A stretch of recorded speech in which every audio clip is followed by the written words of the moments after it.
금태원 중단한 거랑 비슷한 국면이 될 수 있어요. 그렇게 되면 시장에서는 금 가격이 일시적으로 폭등할 거다. 모든 물질은 폭발하기 전에, 사라지기 전에 가장 밝거든요. 금도 한번 바짝 할 거예요. 네, 그게 이제 내년이 될 수도 있고 뭐 내후년이 될 수도 있는데, 그래서 그 기간이 지나고 정리가 되면 이제 자산의 이동과 어떤 화폐의 가치를 보장하는 어떤 저장고의 지위가 상당히 달라질 거다. 지금 기준으로만 보면 금이 설마 그렇게 되겠어라고 하는데, 그러면 넥스트는 비트코인이네 라고 하면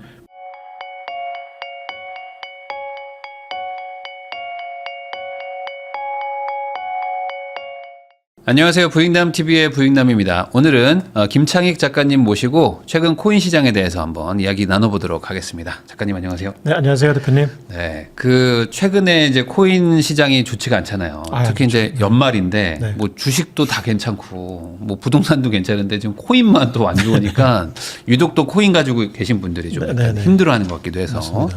작가님 모시고 지금 도대체 원인은 뭐고 앞으로 좀 어떻게 될지도 한번 이야기 나눠보겠습니다. 우선 최근에 비트코인이 뭐 많이 빠졌습니다. 그리고 네. 조금 올라가려고 하면 또 꺾이고 네네네. 금리도 인하되는데 뭔가 이게 힘을 받지 못하고 있는 상황인데, 그러다 보니까 뭐 이게 왜 이렇게 된 건지 이해가 안 된다라고 생각하는 분들도 많은 것 같아요. 네네. 기본적으로 이번 하락의 어떤 원인, 이 시즌 종료냐 아니면 어떤 다른 이유가 있는지 어떻게 생각하십니까? 일단 시즌 종료라는 거에 대해서 여쭤보시면 이제 네. 저는 이제 시즌 종료는 아니라고 생각해요. 네. 그리고 이제는 시즌이 의미가 없다라고 생각하고요. 이제는 의미가 없다. 네, 그거는 이제 좀 더 자세히 좀 이따 설명을 서로 이야기를 나누는 게 좋을 것 같고, 네.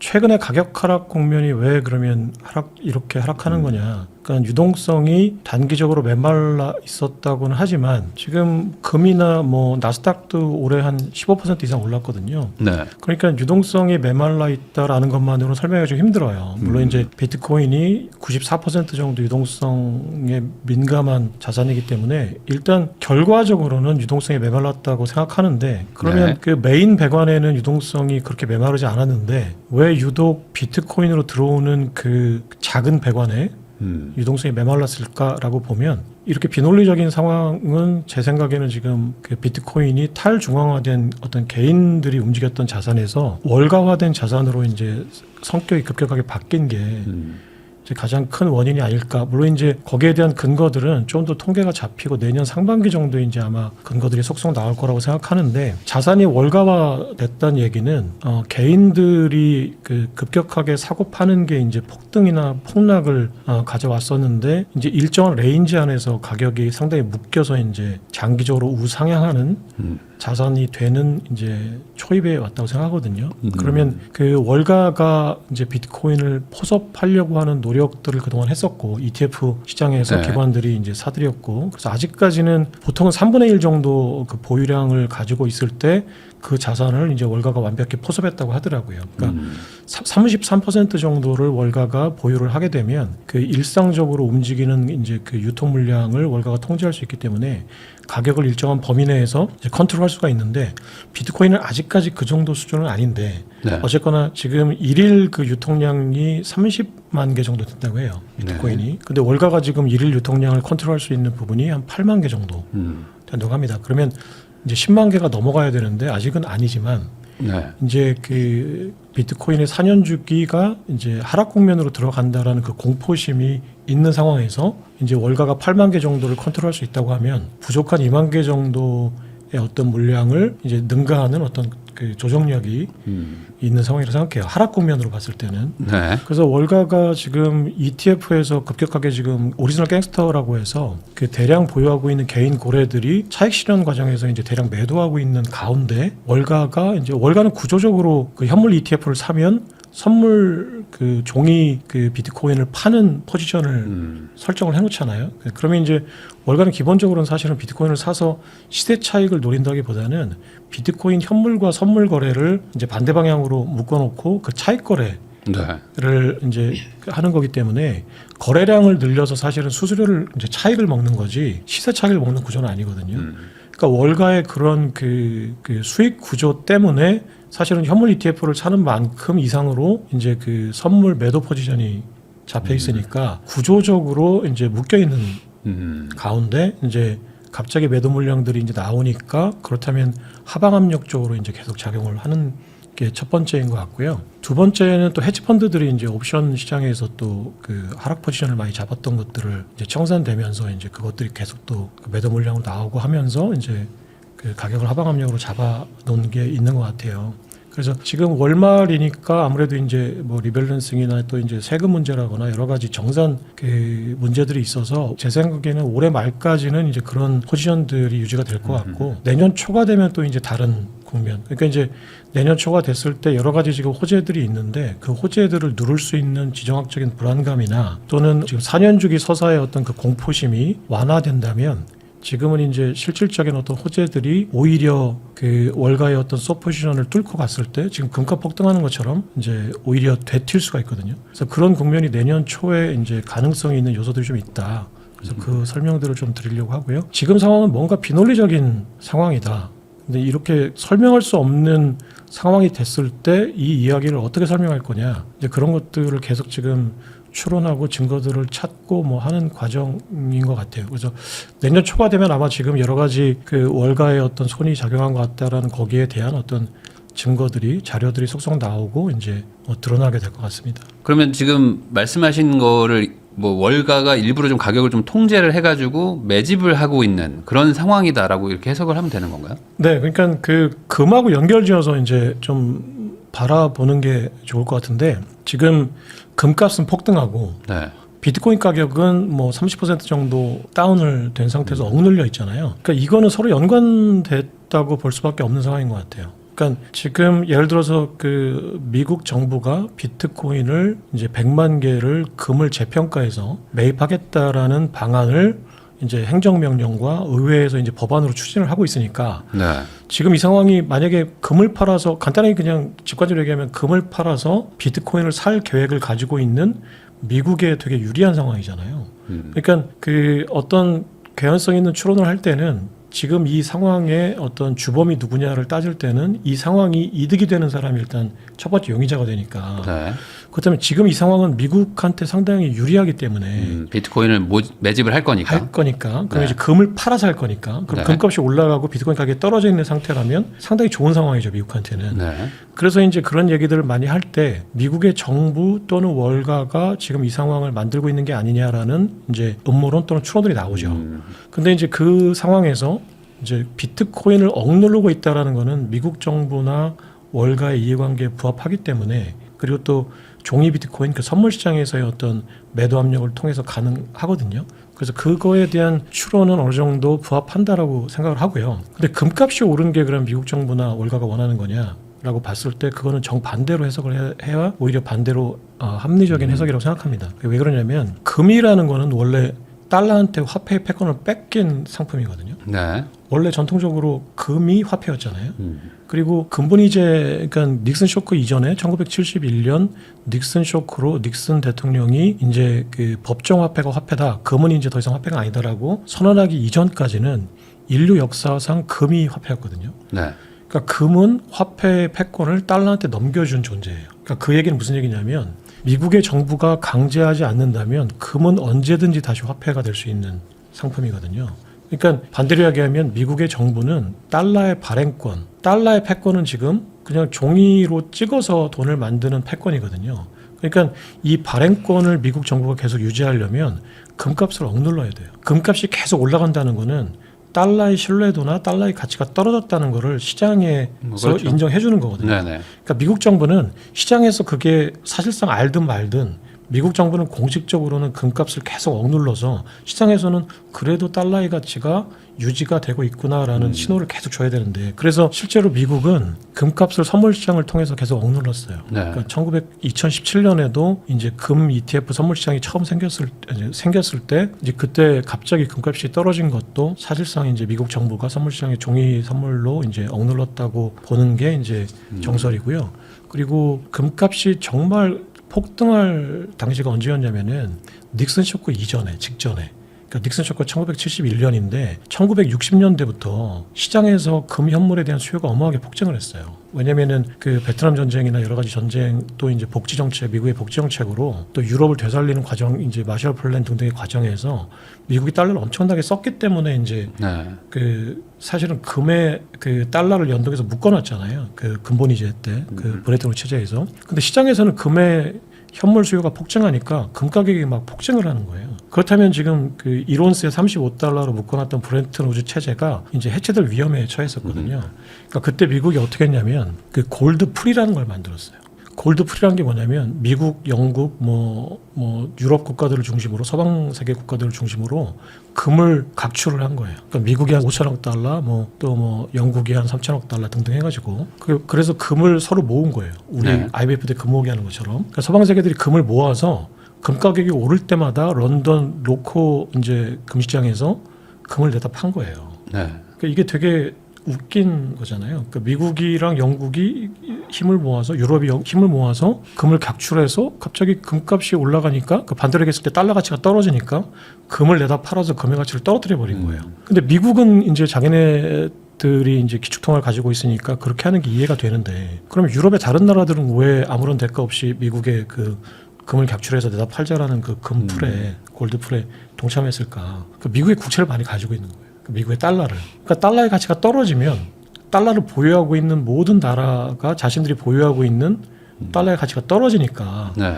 금의 가치를 떨어뜨려서 달러 가치를 지키자는 미국의 의견에 울며 겨자 먹기로 동참할 수밖에 없었거든요. 그래서 그 골드풀이 금을 계속 내다 팔면서 이제 달러의 가치를 어느 정도 유지를 했고 반대로 얘기하면 금의 가치를 억눌렀는데 이게 이제 반대로 얘기했을 때 미국이 골드풀이라는 것까지 운영하는 거 보니까 금 가격이 지금 장난 아니구나. 그래서 반대로 금 투기 세력들이 금을 계속 샀어요.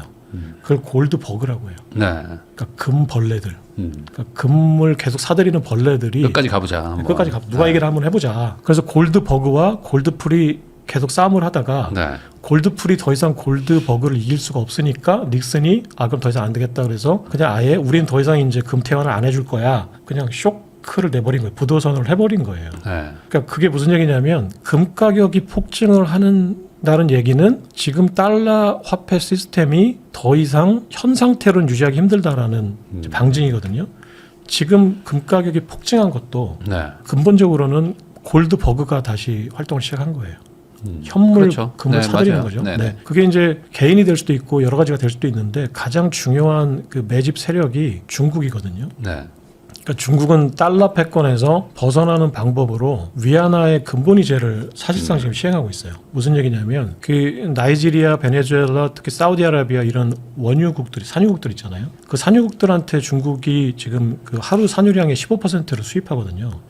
중국이 전 세계에서 석유를 제일 많이 수입해요. 네. 근데 중국은 그 석유를 달러로 수입하거든요. 현재는. 그러니까 불만이죠. 네. 자기네들이 사우디아라비아 가서 가장 많은 석유를 수입하는데 사우디아라비아가 위안화를 안 받아줘요. 그럼 환전하는데 돈 들어가고. 네. 뭐 그 여러 가지 지정학적인 또 달러 패권이 또 중국을 겨냥할 때 또 자산을 동결시켜 버릴 수도 있으니까 러시아처럼 중국은 그게 불안하고 또 미국과 패권 전쟁을 하고 있으니까 사우디아라비아한테 계속 요구한 거죠. 야, 내가 지금 너한테 석유를 제일 많이 사주는데 내가 내 돈 갖고 사질 못하는 게 말이 되니? 그러니까 사우디아라비아가 들어보니까 말이 되잖아요, 사실. 그러니까 사우디아라비아도 미국과의 관계가 사실은 전략적으로 지금 우호 관계지 사실은 사우디아라비아의 순위파와 미국은 철저히 원수 관계. 그러니까 사우디아라비아도 불안한 거예요. 이게 미국이 언제까지 우리 안보 우산이 돼줄지 모르겠고 중국이 자꾸 지금 와서 지금 석유를 1,500만 배럴을 자기네들한테 400만 배럴을 사는데 자꾸 위안화로 결제하자고 하고 그러니까 좋아 그럼 우리가 위안화로 결제해줄게 대신에 이 위안화가 국제사회에서 안 쓰이니까 불안하잖아요. 자 그러면 이 위안화가 국제사회에서 쓰일 수 있게 해줘. 그러니까 이제 조건을 내건 거죠. 이 위안화로 국제사회에서 결제할 수 있게만 해주면 내가 위안화로 결제해줄게 한 거예요. 중국이 볼 때는 내가 위안화로 지금 사우디아라비아에서 결제를 하게 되면 사우디아라비아가 그 위안화를 어떻게 할 거냐. 달러는 미국의 국채를 사서 이제 수익을 얻으니까 5.1달러가 가능한데 그러면 위안화로 내가 사우디아라비아 결제하면 그 사우디아라비아가 그 위안화 가지고 뭐 할 거냐? 다른 거 살 수도 없고. 그렇죠. 결제화폐가 아니니까. 뭐 중국한테 뭐 수입해오는 거 말고는 네네. 없잖아요. 중국 채권을 살 수도 없고 네. 불안한데 중국이라는 나라가 불안한데 그래서 중국이 어떤 조건을 내걸었냐면 우리가 위안화로 석유를 사면 네가 그 위안화를 가지고 상하이 금거래소에서 즉각적으로 동시에 금으로 바꿀 수 있게 해줄게. 네. 그래서 상하이 금거래소라는 게 SGE라고 하는데 그러니까 상하이 골드 익스체인지라는 금거래소에서 전 세계의 금을 현물로 대거 사들여요.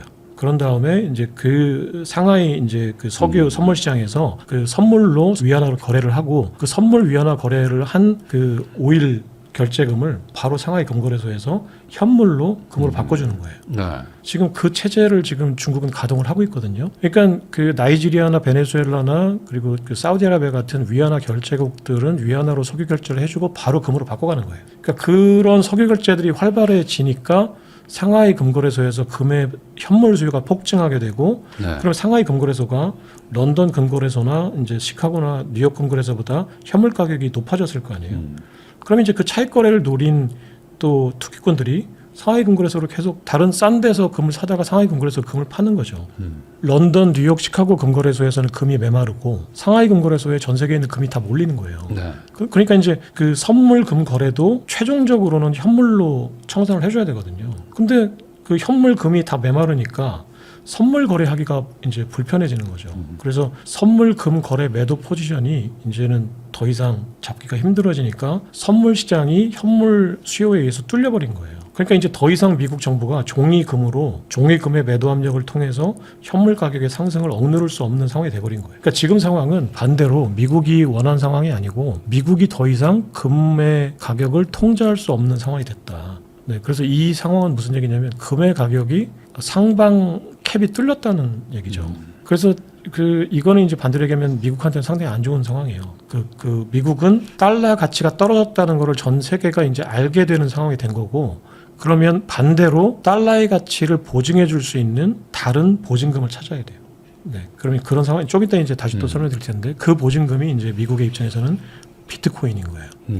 중국이 현물을 가장 많이 가지고 있는데 미국은 금의 가격을 높이면 이제는 중국 좋은 일을 하는 거죠. 금의 가치를 무력화시키고 미국의 달러의 가치의 어떤 신용을 보증해주는 제3의 대안을 찾아야 되는데 그게 비트코인인 거예요. 무슨 얘기냐면 비트코인을 준비금으로 선언하거나 실제로 준비금으로 금을 팔아서 사들이면 미국이라는 패권국이 금의 준비금에서 비트코인의 준비금으로 바꿨다라는 어떤 그 상징적인 의미가 되기 때문에 금 가격은 하방 압력을 받고 비트코인은 상방 압력을 받거든요. 지금 미국이 하려고 하는 건 그건데 네. 갑자기 금 가격이 올라버리니까 금을 팔아서 비트코인을 매수하려는 그 전략에는 상당히 좋은 상황이 돼버린 거죠. 네, 그렇죠. 네, 근데 본질적이고 장기적으로는 사실 금의 가격 상승은 달러 가격의 하락이기 때문에 미국은 어떻게든 이 상황을 벗어나려고 할 거예요. 그 노력들이 이제 2026년에 어떻게 벌어지느냐, 어떤 양상이 되느냐가 이제 제 생각에는 비트코인의 가격이 어떻게 되느냐, 금 가격이 어떻게 되느냐의 문제인 것 같아요. 그래서 지금 이제 내년도 이제 이후에 비트코인의 가격을 가늠할 수 있는 첫 번째 척도는 금 가격이다. 네, 금 가격이 어떤 식으로든지 간에 미국이 통제하는 상황이 됐을 때 다시 이제 비트코인의 가격이 상승할 수 있다는 거예요. 여러 가지 지금 시장 상황을 봤을 때. 네. 그 말은 금 가격이 통제가 된다는 거는 결국에는 시중에 뭐 현물을 더 푼다 이렇게 봐야 되는 건가요? 어떻게 하면 통제가 되죠? 지금 통제가 안 되잖아요. 그러니까 제가 지금 말씀드린 대로, 그러니까 지금 미국이 현물 시장이나 선물 시장에서 금 가격을 통제하는 건 이제 불가능해요. 네. 왜냐하면 골드풀이라는 걸 만들었다는 얘기는 미국이 금을 많이 가지고 있었다는 얘기잖아요.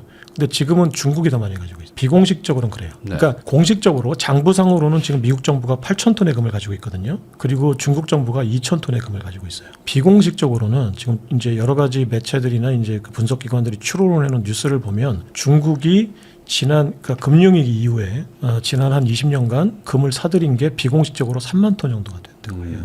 네, 그러면 지금 전체 이제 전 세계 금 보유량의 15%를 중국이 가지고 있는 거거든요. 비공식적으로. 네. 근데 미국은 8,000톤이 안 되는 걸로 지금 보는 게 정설이에요. 왜냐면은 아까 말씀드렸듯이 골드풀을 운영하면서 벌써 이제 시장에 상당히 내다 팔았죠. 그리고 그 이후에도 골드풀이 무너진 다음에도 달러의 가치를 지키기 위해서 미국은 비공식적으로 장부상으로는 금이 8,000톤이 유지가 되고 있지만 실제로는 금을 상당히 내다 판 걸로 보는 게 지금 이제 거의 경제학자들이나 전문가들의 정설이거든요.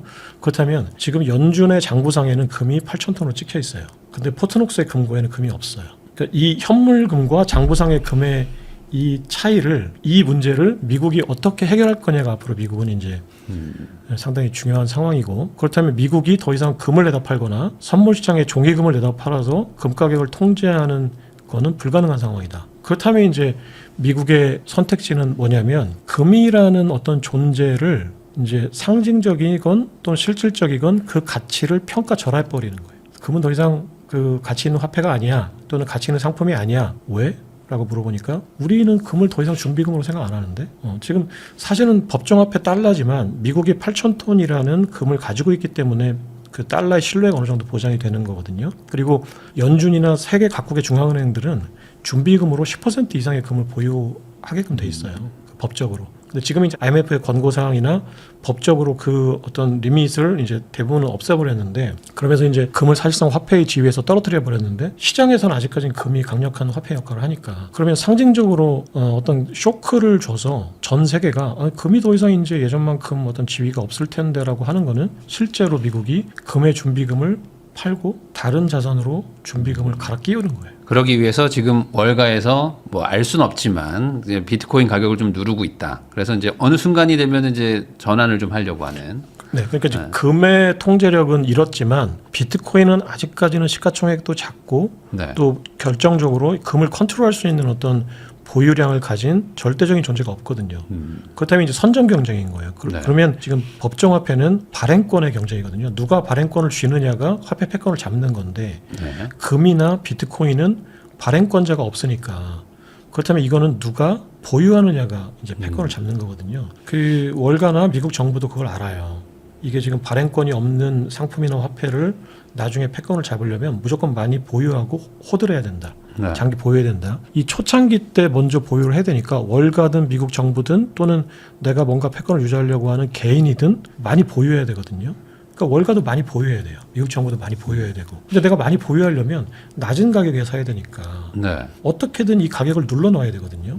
그럼 실제로 누르고 있는 거냐? 이거는 이제 뭐 아직은 이제 명확히는 모르겠으나 선물 시장의 매도 포지션이 일단 많고, 그리고 일단은 구조적으로는 월가는 현물 매수, 선물 매도 포지션을 구조적으로 유지할 수밖에 없으니까 의도했던 의도하지 않았던 선물 시장에서 억누르고 있는 거고, 그리고 이상하게 그 4년 주기 종말의 국면이다, 그러니까 4년 주기가 끝나는 이제 하락 국면이다라고 할 때 월가가 그 운영하고 있는 언론들이 그 퍼드를 엄청나게 퍼뜨렸어요. 의도했다고밖에 볼 수 없어요. 그게 이제 뭐 그거는 어떤 뭐 단일 컨트롤 타워가 있는 건 아니지만 그들의 어떤 공감대나 이제 집단 지성이 계속 이제 월가 쪽에서 퍼드를 퍼뜨리고, 실제 매도 포지션이나 옵션에서 시장에서 이제 계속 매도 압력을 주고 있고, 오늘 뭐 얘기하고 싶은 것 중에 하나가 그 정보 기관들이에요.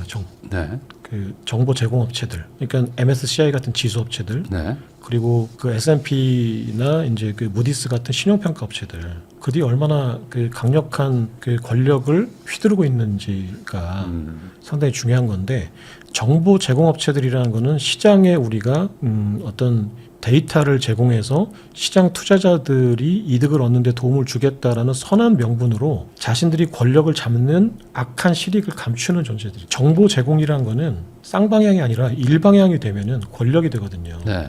그러니까 S&P나 무디스가 미국이나 국내 삼성전자의 신용평가는 하지만 다른 기관들이 무디스의 신용평가를 하지는 않잖아요. 그러니까 그들은 일방향 정보를 제공하는 거예요.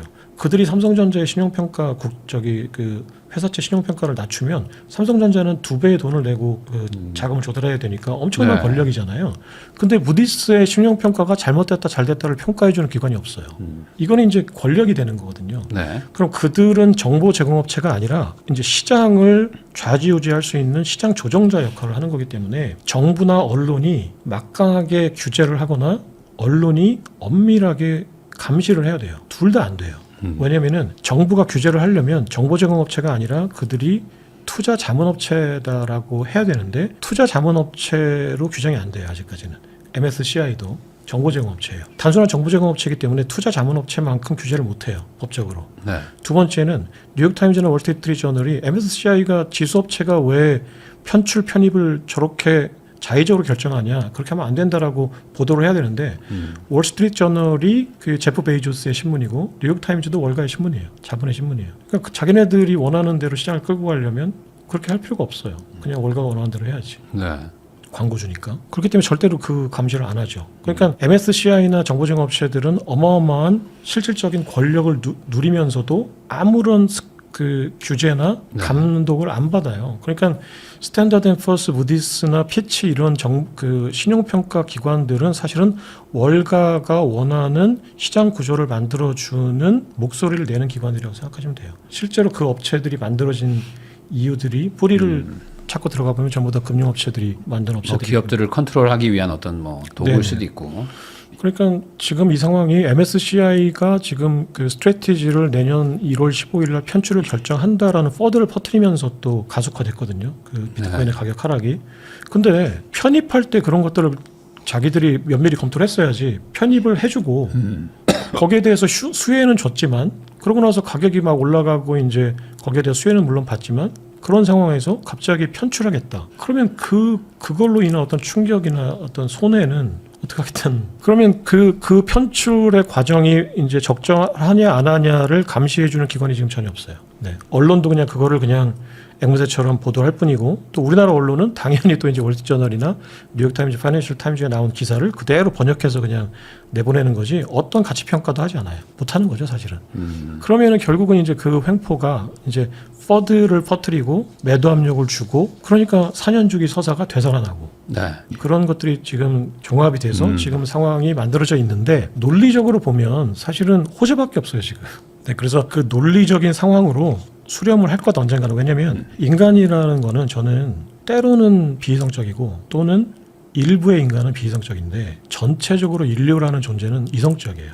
네. 특히나 경제학적으로 바라보는 대상으로서는 또는 이제 그 자산시장에서의 인간들은 아까 말씀드렸듯이 때로는 또는 일부는 비이성적이지만 대체로 이성적이다. 그래서 결국은 큰 흐름은 이성적인 존재들의 판단으로 수렴하게 될 거다. 하지만 때로는 일부는이라는 그 사람들의 비이성적인 어떤 그 판단과 행동이 작용하는 게 바로 퍼드거든요. 인간들은 퍼드라는 어떤 공포심, 어떤 근거 없는 공포심 앞에서 속수무책으로 무너져요. 근데 월가의 어떤 기관들이나 언론들이나 엘리트들은 인간이 언제 비이성적이 되는지를 굉장히 잘 알고 있기 때문에 그 비이성적인 국면을 이용해서 지금 이 상황을 만들고 있다라고 보면 인간이 언젠가는 집단적으로 이성을 찾을 때 그 얘기는 뭐냐면 퍼드에 반응하지 않을 때. 그러니까 지금 이 상황을 무력화시키는 방법은 사람들이 공포에 사고 환호에 파는 거예요. 네, 반대로 하잖아요. 퍼드에서는. 이 상황을 우리가 이겨내는 방법은 개인들이 공포에 사고 이제 환호에 파는 건데 그 인간은 그렇게 못하죠. 공포에 팔죠. 그래서 이 상황이 언제 그러면 극복되는 겁니까라고 하면 그 퍼드에 파는 그 비이성적이거나 이제 어떻게 보면 상대적으로 무식한 분들이 다 털고 나갔을 때, 네. 그러니까 그분들은 어쩔 수 없어요. 그거는 뭐 아무리 얘기해도 본성이기 때문에 변하지 않는다. 그러면 그분들이 빨리 정리하고 나가고 그 상황이 정리가 되고 이제 타이밍 시기적으로 이제 그 퍼드들이 더 이상 통하지 않는 국면이 되면 이제 다시 이성적인 상황으로 수렴하게 될 거다. 그러면 아마 폭발적인 상승세가 있을 수도 있다라고 생각합니다. 김창익 작가님 모시고 이야기 나누고 있는데요. 그러면 이제 결국에 비트코인을 매집을 하기 위해서 일부러 가격을 좀 누르고 있다라는 어떤 뭐 그냥 추론을 해볼 수도 있다. 그리고 이제 그거는 결국에 이제 금 대신에 비트코인을 이제 준비금으로 쓰기 위한 미국의 어떤 큰 그림으로 지금 천천히 가고 있기 때문에 뭐 이런 거가 시도되고 있는 것 같기도 하다. 뭐 이런 건가요? 그러니까 이제 금의 가치를 억누르는 건 미국의 정부가 바라는 건데 지금 그 상황은 아니에요. 그러니까 아니지만. 이제 비트코인의 가격이 억누르는 거는 미국의 정부와 월가가 공통적으로 바라는 거기 때문에 그 상황은 실제로 지금 시장에서 그럴 수 있는 상황이다. 그러니까 선물 시장을 통해서. 자, 그러면은 이거를 좀 더 크게 얘기하면 그러면 결국에 월가가 원하는 건 시즌 종료 아니냐라고 생각이 들 것 같기도 해요. 왜냐면 가격을 더 낮추면 좋은 거 아닙니까? 결국에는.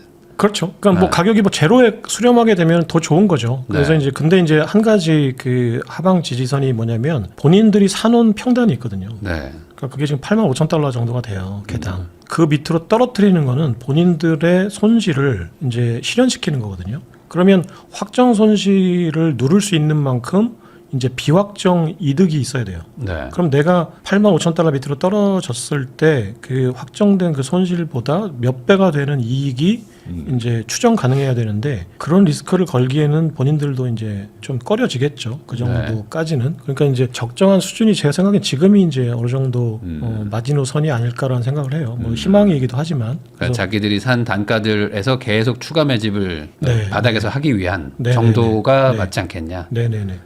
뭐 그렇게까지 어떻게 보면 이제 숫자를 정해놓고 구체적으로 하는 거라기보다는 네.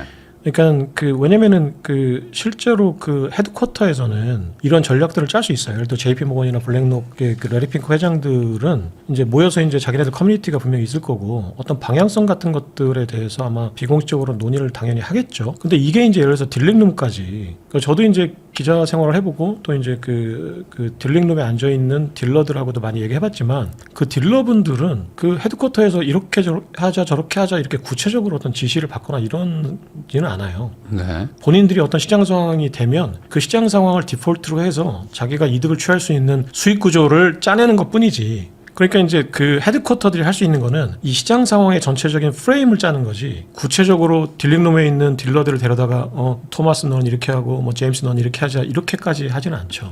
그러니까 각 딜링룸이나 리서치 팀에서는 어떤 프레임 디폴트 값이 생기면 그 디폴트 값에 맞는 자신들의 역할을 충실히 하는 거기 때문에 본인들은 본인들이 무엇을 하고 있다는 것조차 모르죠. 왜냐하면 프레임이 정해져 있으니까. 그래서 본인들은 지시를 받지 않는다고 생각하죠. 네. 하지만 헤드쿼터는 이 프레임을 만들죠. 프레임을. 예를 들어서 지금 비트코인 가격이 예를 들어서 뭐 어떤 그 박스권이 정해져 있다. 그러면 그 박스권에서 이득을 보는 여러 가지 구조를 만들어서 이 박스권을 유지하겠죠. 그러면 헤드쿼터에서는 그 박스권을 만들겠죠. 그러니까 지금 상황이 어떤 구체적인 어떤 그 노티스나 뭐 작전 전략이 있다라기보다는 전체적인 어떤 분위기나 프레임이 비트코인 가격을 억누르고 보유를 하는 쪽으로 가고 있다라고 보시면 될 것 같아요. 이게 결국에 이제 그 통화량하고도 상관계수가 상당히 높은 자산 중에 하나인데 지금은 이게 뭐 통화량이 늘어나는데 가격이 횡보하거나 막 내려가고 막 그러더라고요. 네네. 그러니까 약간 그러니까 좀 인위적인 무언가가 들어가고 있다. 그러니까요. 그러니까 지금 대표님 말씀하신 대로 유동성의 함수인데 통계적으로 보면 유동성은 줄지 않았는데 비트코인 가격이 떨어질 이유가 없어요. 그러면 이제 매도 국면에서 해석을 하거나 그러면은 유동성 이외의 다른 국면을 해석을 해야 되잖아요. 근데 이제 매도 국면이 하나 있긴 있죠. 그 오지들이 계속 파니까 엄청나게 팔고 있으니까 당연히 이제 매도 압력이 하방 압력으로 작용하는데 대표님도 이제 그 자산 투자를 하시니까 내가 파는 부동산이나 자산이 가격을 떨어뜨려서 팔고 싶지 않잖아요. 뭐 그렇죠. 그러니까 그분들은 당연히 비싼 가격에 팔고 싶어 해서 본인들이 뭐 방법만 있다면 계속 가격을 올려가면서 팔고 싶겠죠. 근데 본인들이 파는 것 자체 가격을 떨어뜨리니까 일정 부분 떨어지면 다시 또 판매를 중단한다거나 해서 이제 일정 부분 이상에서 팔려고 하겠죠. 근데 그것도 지금 이제 하방 압력을 지지하는 선으로 매도는 하지만 작용을 할 거고, 그리고 또 하나는 유동성이 실제로 늘었나를 한번 이제 다시 한번 생각해 보게 돼요. 유동성이 지금 20조 달러 M2 통화량이 그 20조 달러에서 21조, 22조 달러로 왔다 갔다 하는데 이게 절대적인 금액으로 보면 2조 달러니까 어마어마한 금액인데 사실은 그 상승률이나 변동률로 보면은 사실은 5% 안팎에서 왔다 갔다 했거든요. 네. 또 하나는 이게 예를 들어서 그 이제 메인 유동성 배관이라는 게 있고 각 자산으로 흘러 들어가는 이제 지류들이 있을 거 아니에요. 그러니까 거대한 상수도가 있고 그게 채권으로 들어가는 이제 지류, S&P 주식으로 들어가는 지류, 파생 상품으로 들어가는 지류, 비트코인으로 들어가는 지류, 금은으로 들어가는 지류, 네. 여러 가지 지류들이 있는데 이 거대한 그 메인 상수도에서는 계속 물이 공급이 되는데 이게 왜 비트코인으로 들어가는 지류로 안 들어올까라는 거. 그거는 이제 아까 말씀드렸듯이 월가화 됐기 때문이라고 생각해요. 왜냐하면 개인들이 만약에 비트코인을 계속 산다면 이들은 공부를 했거나 또는 포모에 사는 사람들이잖아요. 그렇기 때문에 비트코인을 궁극의 안전자산이라고 생각해요. 개인들은. 대량 매입하는 분들은. 근데 지금 월가화된 그 딜링룸에 앉아있는 딜러들한테는 가장 위험한 위험자산으로 포트폴리오에 세팅이 되어 있어요. 그럼 이분들은 가격이 떨어지면은 이제 예를 들어서 이제 그 리밸런싱을 할 때 가격이 상승한 걸 팔고 가격이 떨어진 거를 사는 식으로 해서 이제 포트폴리오를 재구성을 하는데 가격이 너무 많이 떨어지거나 또는 위험 자산이거나라는 판단이 들면 자동으로 팔죠. 네. 그러니까 지금 그 나스닥 밑에 있는 위험 자산이거든요. 나스닥도 위험 자산인데 일종의 위험 자산인데 나스닥보다 더 위험 자산이에요.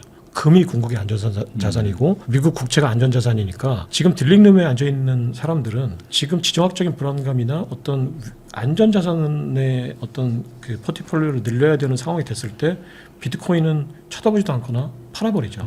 그럼 이런 상황은 결국에는 이제 해소가 되기를 바라는 분들이 많이들 보실 텐데, 그러면 결국에 그 말씀하셨던 것처럼 이제 월가든 뭐 정부가 어느 정도 비축을 할 수 있는 가격대까지 내려가야, 그리고 그 뒤로 이제 어느 정도 실제로 매집도 하고, 매집이 어느 정도 끝나야지 뭐 가격이 상승하는 거 아니겠느냐, 뭐 이런 생각으로 가실 것 같거든요. 네네네. 한동안 횡보를 할 수밖에 없는 뭐 그런 구조일까요? 그럴 가능성이 높고 네. 또 하나는 내년도가 어떤 단기적으로 갑자기 변곡점을 찍고 V커브나 뭐 반대의 커브를 그린다는 가능성은 쉽진 않은데, 네.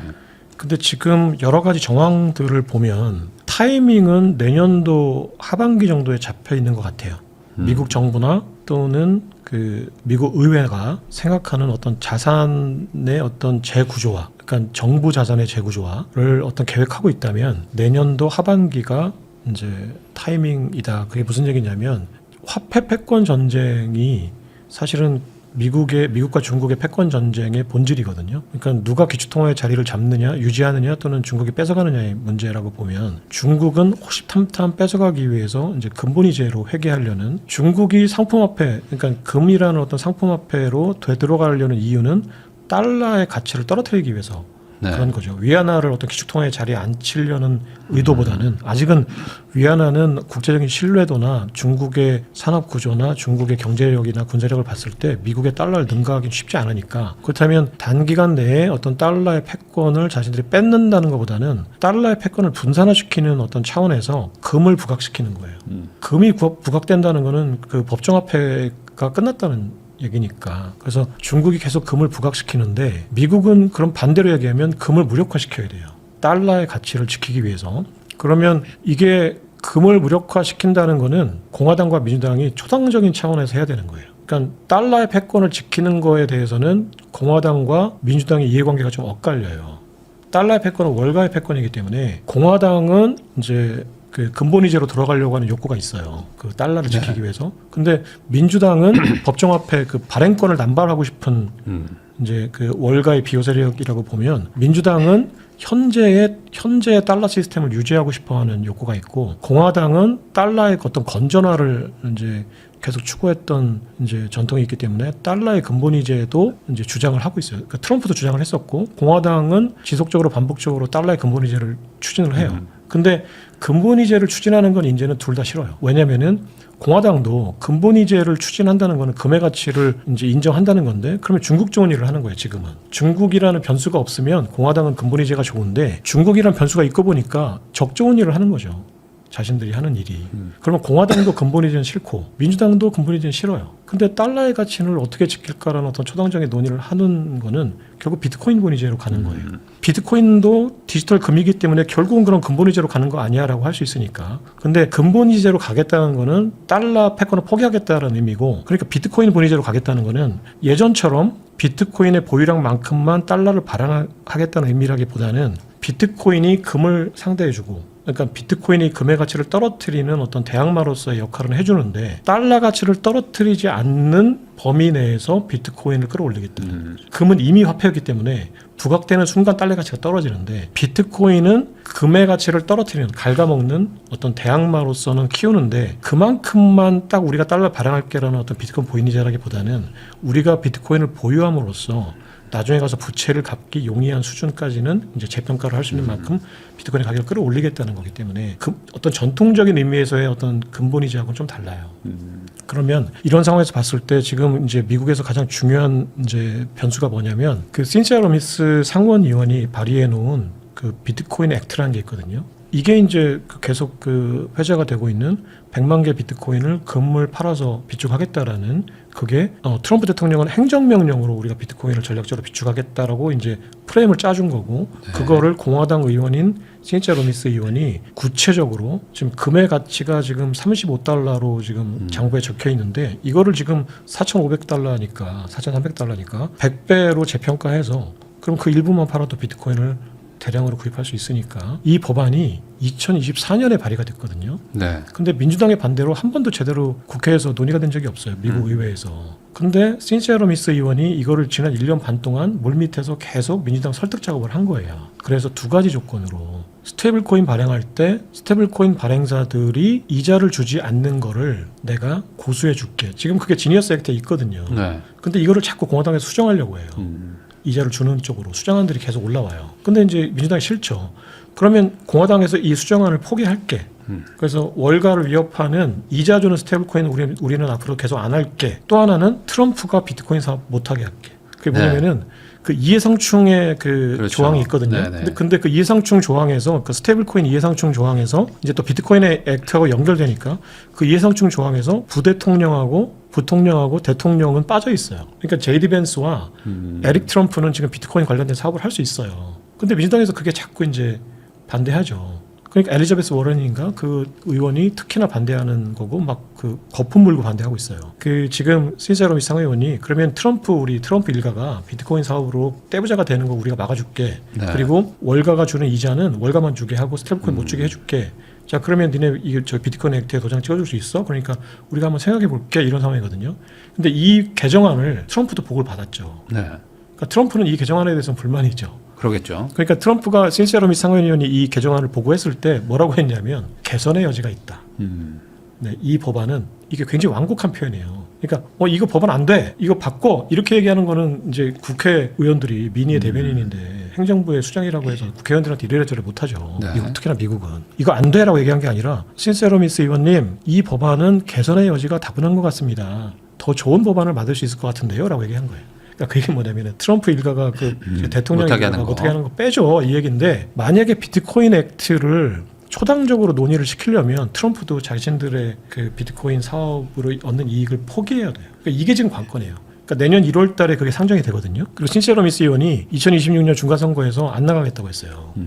나이도 많아요. 70이 넘었어요. 그러니까 내년도에 내가 배수진을 치고 이 법안을 어떻게든 통과시킬게. 역사적인 법안이잖아요. 준비금을 바꾼다는 거는. 역사에 길이 남는 법안을 하나 만들고 자기는 정계 은퇴하겠다는 거예요. 그리고 자기 후배한테 이제 젊은 후배한테 바통을 넘겨주고 이제 네가 에너지가 많은 네가 이제 비트코인 액트를 다시 이제 논의해라고 이제 해준 거고 민주당을 그 엘리자베스 워런이라는 그 민주당 의원이 하원인가 상원의 금융위원회 의장이거든요. 이 사람만 설득하면 사실은 민주당은 포섭하는 거예요.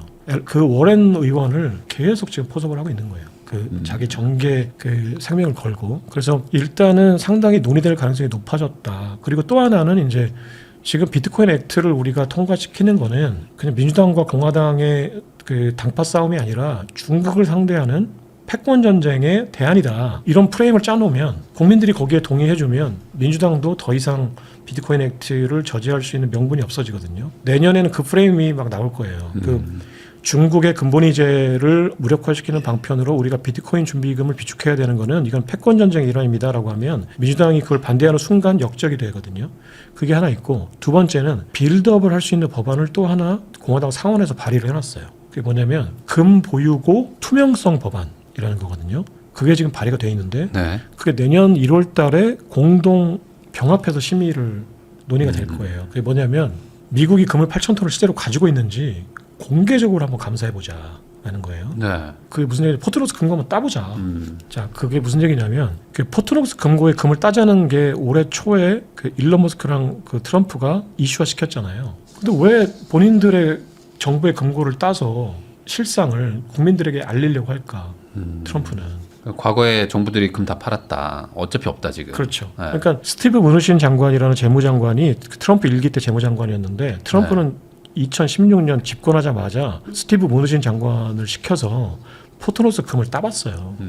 그 보고 내용을 비공개를 하고 있죠. 그러니까 트럼프는 무슨 얘기냐면 스티브 무누신 장관이 감사한 결과를 알고 있어요. 그래서 금이 없다는 걸 알고 있는 거예요. 근데 따보자는 얘기는 금이 없다는 거예요. 그러니까 금이 있다라고 만약에 무누신 장관의 그 감사 보고서가 올라왔다면 이거 따보자라고 안 했겠죠. 따봤더니 금이 있는데 아무 문제 없는데 이렇게 되겠죠. 트럼프가 포트노스 금고를 따보자고 한 거는 금이 없으니까 갑자기 금고를 딱 땄는데 금고가 텅텅 비어 있다. 무슨 얘기냐면 민주당이 금고 보관을 잘못했다. 금을 다 팔았다. 그래서 금 준비금 제도가 허상이었다. 종이금밖에 없다. 우리는 연준이. 그러니까 금 준비금 제도는 폐지해야 된다. 비트코인 준비금으로 바꿔야 된다. 네. 이 명분을 만들기 위해서 이제 올해 초에 이슈화 시켰던 거거든요. 근데 이제 타이밍도 안 맞았고 월가가 채권 시장에서 채권을 내다 팔아서 채권 금리를 올리면서 반발을 했어요.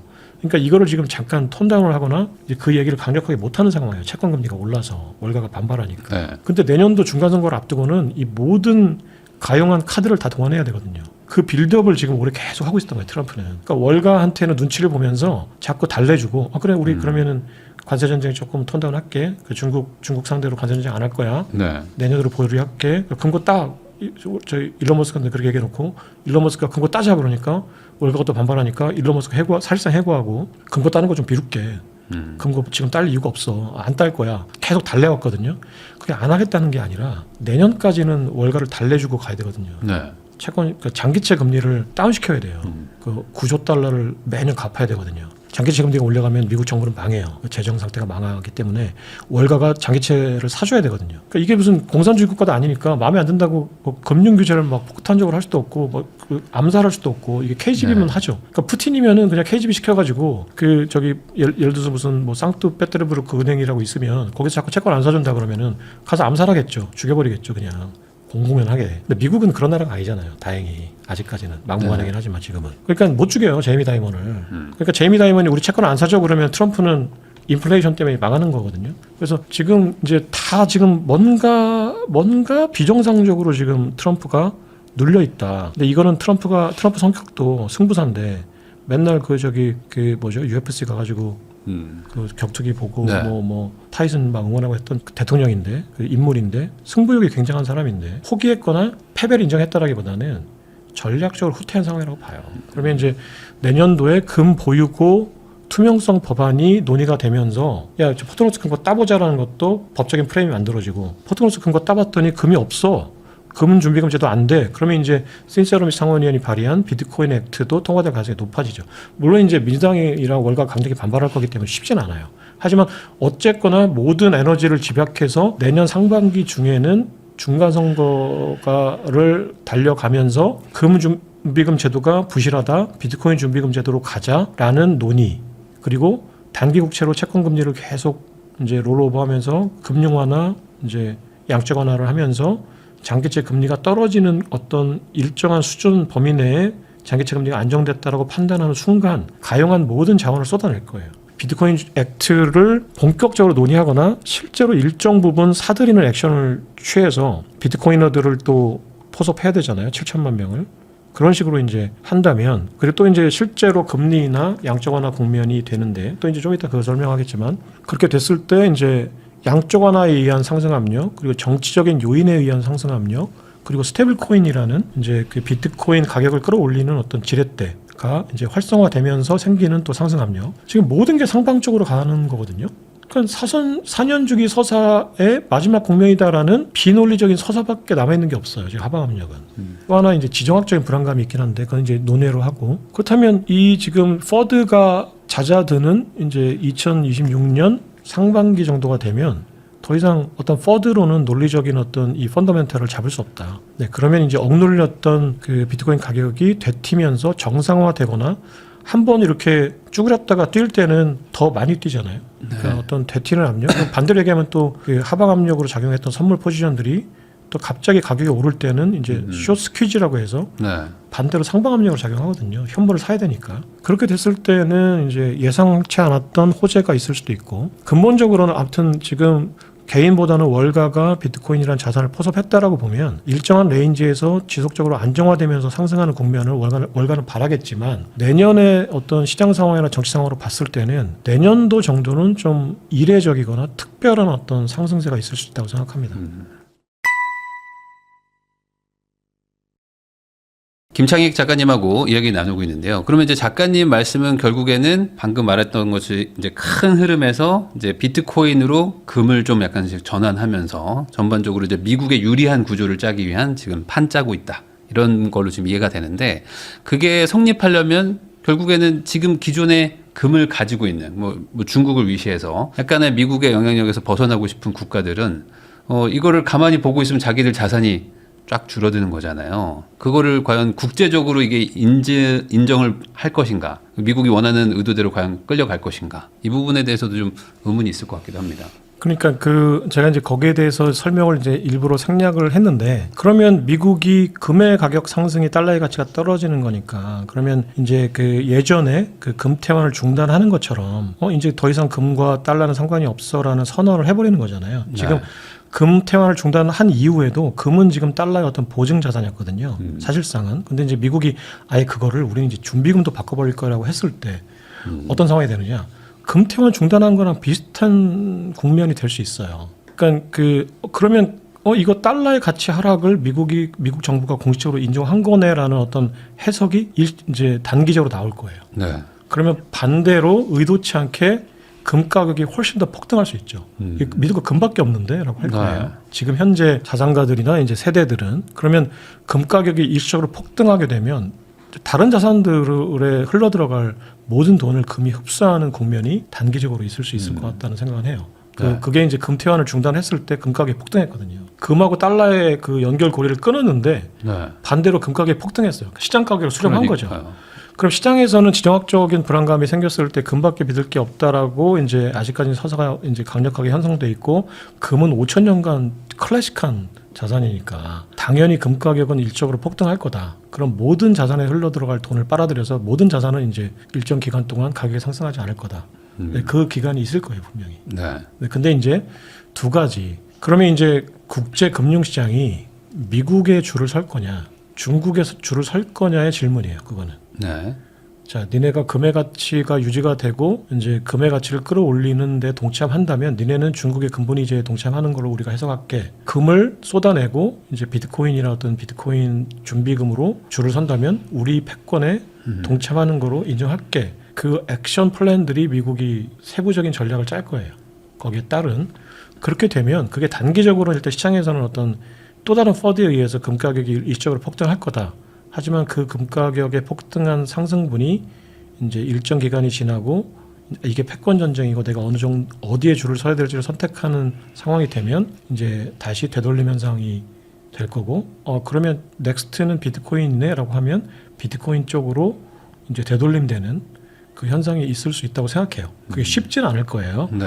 그럼 미국이 어떤 강력한 전략을 짜야 되고, 또 하나는 자산의 대이동이 한번 있어야 돼요. 네. 이렇게 되면 이제 그러면 우리가 살아있을 때는 비트코인 안 오를 거야 뭐 이런 말이 나올 수도 있어서 사실은 제가 그 얘기는 안 하려고 했는데, 지금 금 가격이 막 오르는 현상을 보고 제가 느낀 게 아직까지 돈을 쥐고 있는 사람들은 비트코인보다는 금이다.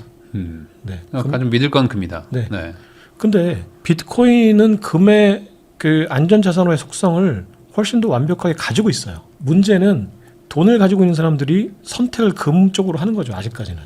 네, 근데 금을 가지고는 내가 러시아 사람이나 중국 사람이 내가 금을 가지고 있는 떼부자인데, 인도 사람이 중국에서 살면서 떼부자인데 내가 갑자기 대만에 전쟁이 나가지고 내가 어딘가로 피신할래 그래서 갑자기 상하이 공항으로 가서 비행기를 타려고 하면 금을 어떻게 할 거예요. 근데 이제 그런 경험을 하게 되거나, 또 하나는 지금 그 무슨 세대라고 하죠? 거품 경제 우리 세대.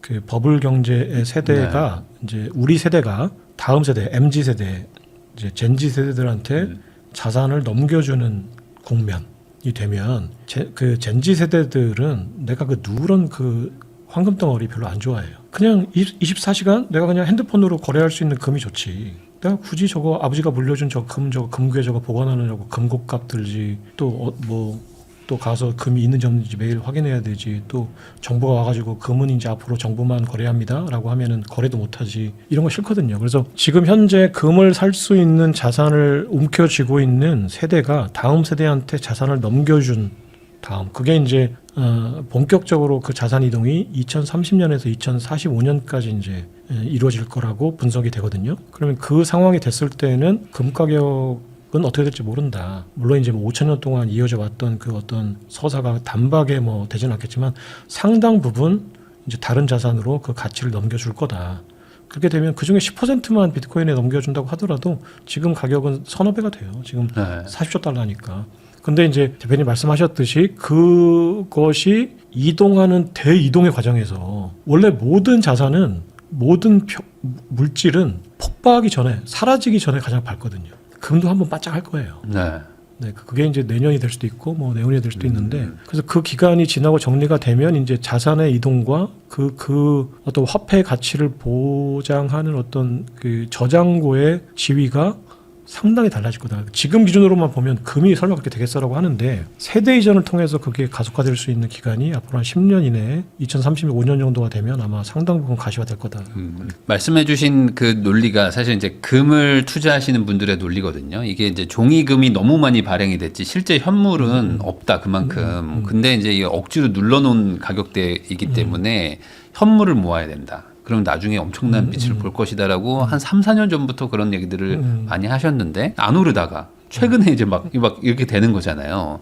그래서 아직도 실제 가치에 비해서 너무 싸다라고 얘기하는 것도 이제 말씀하신 것처럼 공통적인 의견인 것 같기도 한데 그러면은 결국에 단기적으로는 금이 더 좋은 거 아니겠느냐 이런 식의 해석이 될 수도 있을 거예요. 왜냐면 이게 시점을 되게 좀 길게 얘기하신 거거든요. 그렇죠. 네. 그래서 그러니까 금의 투자와 비트코인의 투자를 이렇게 어떤 순환적인 투자로 보신다면 금 투자를 했다가 비트코인을 옮겨 타는 게 어떻게 보면은 이제 수익을 극대화할 수 있는 방법이기도 할 것 같아요. 근데 네. 이제 금이 너무 많이 올랐다고 하는데 뭐 지금 어떤 절대적인 숫자가 중요한 게 아니라 더 수요가 있느냐의 문제니까. 근데 수요가 있을 것 같아요. 근데 미국이 지금 CME 그 시카고 상품거래소에서 증거금을 더 내라고 했잖아요. 은에 대해서. 그 8% 폭락했거든요. 그러니까 미국이 어느 정도 액션을 지금 그러니까 달러의 가치를 좀 지키려고. 그렇죠. 그러니까 이제 이게 한번 뚫렸다가 네. 사실은 현물 수요가 이제 그 종이금의 공급을 뚫은 건데 이게 한번 뚫린 거를 막을 수 없었거든요. 한번 그냥 계속 스퀴즈가 나니까. 근데 한번 이제 뚫렸던 상태에서 다시 이제 누르기 시작했거든요. 그러니까 이거를 그러면 다시 그러면 금과 은이 뚫을 수 있는 거냐?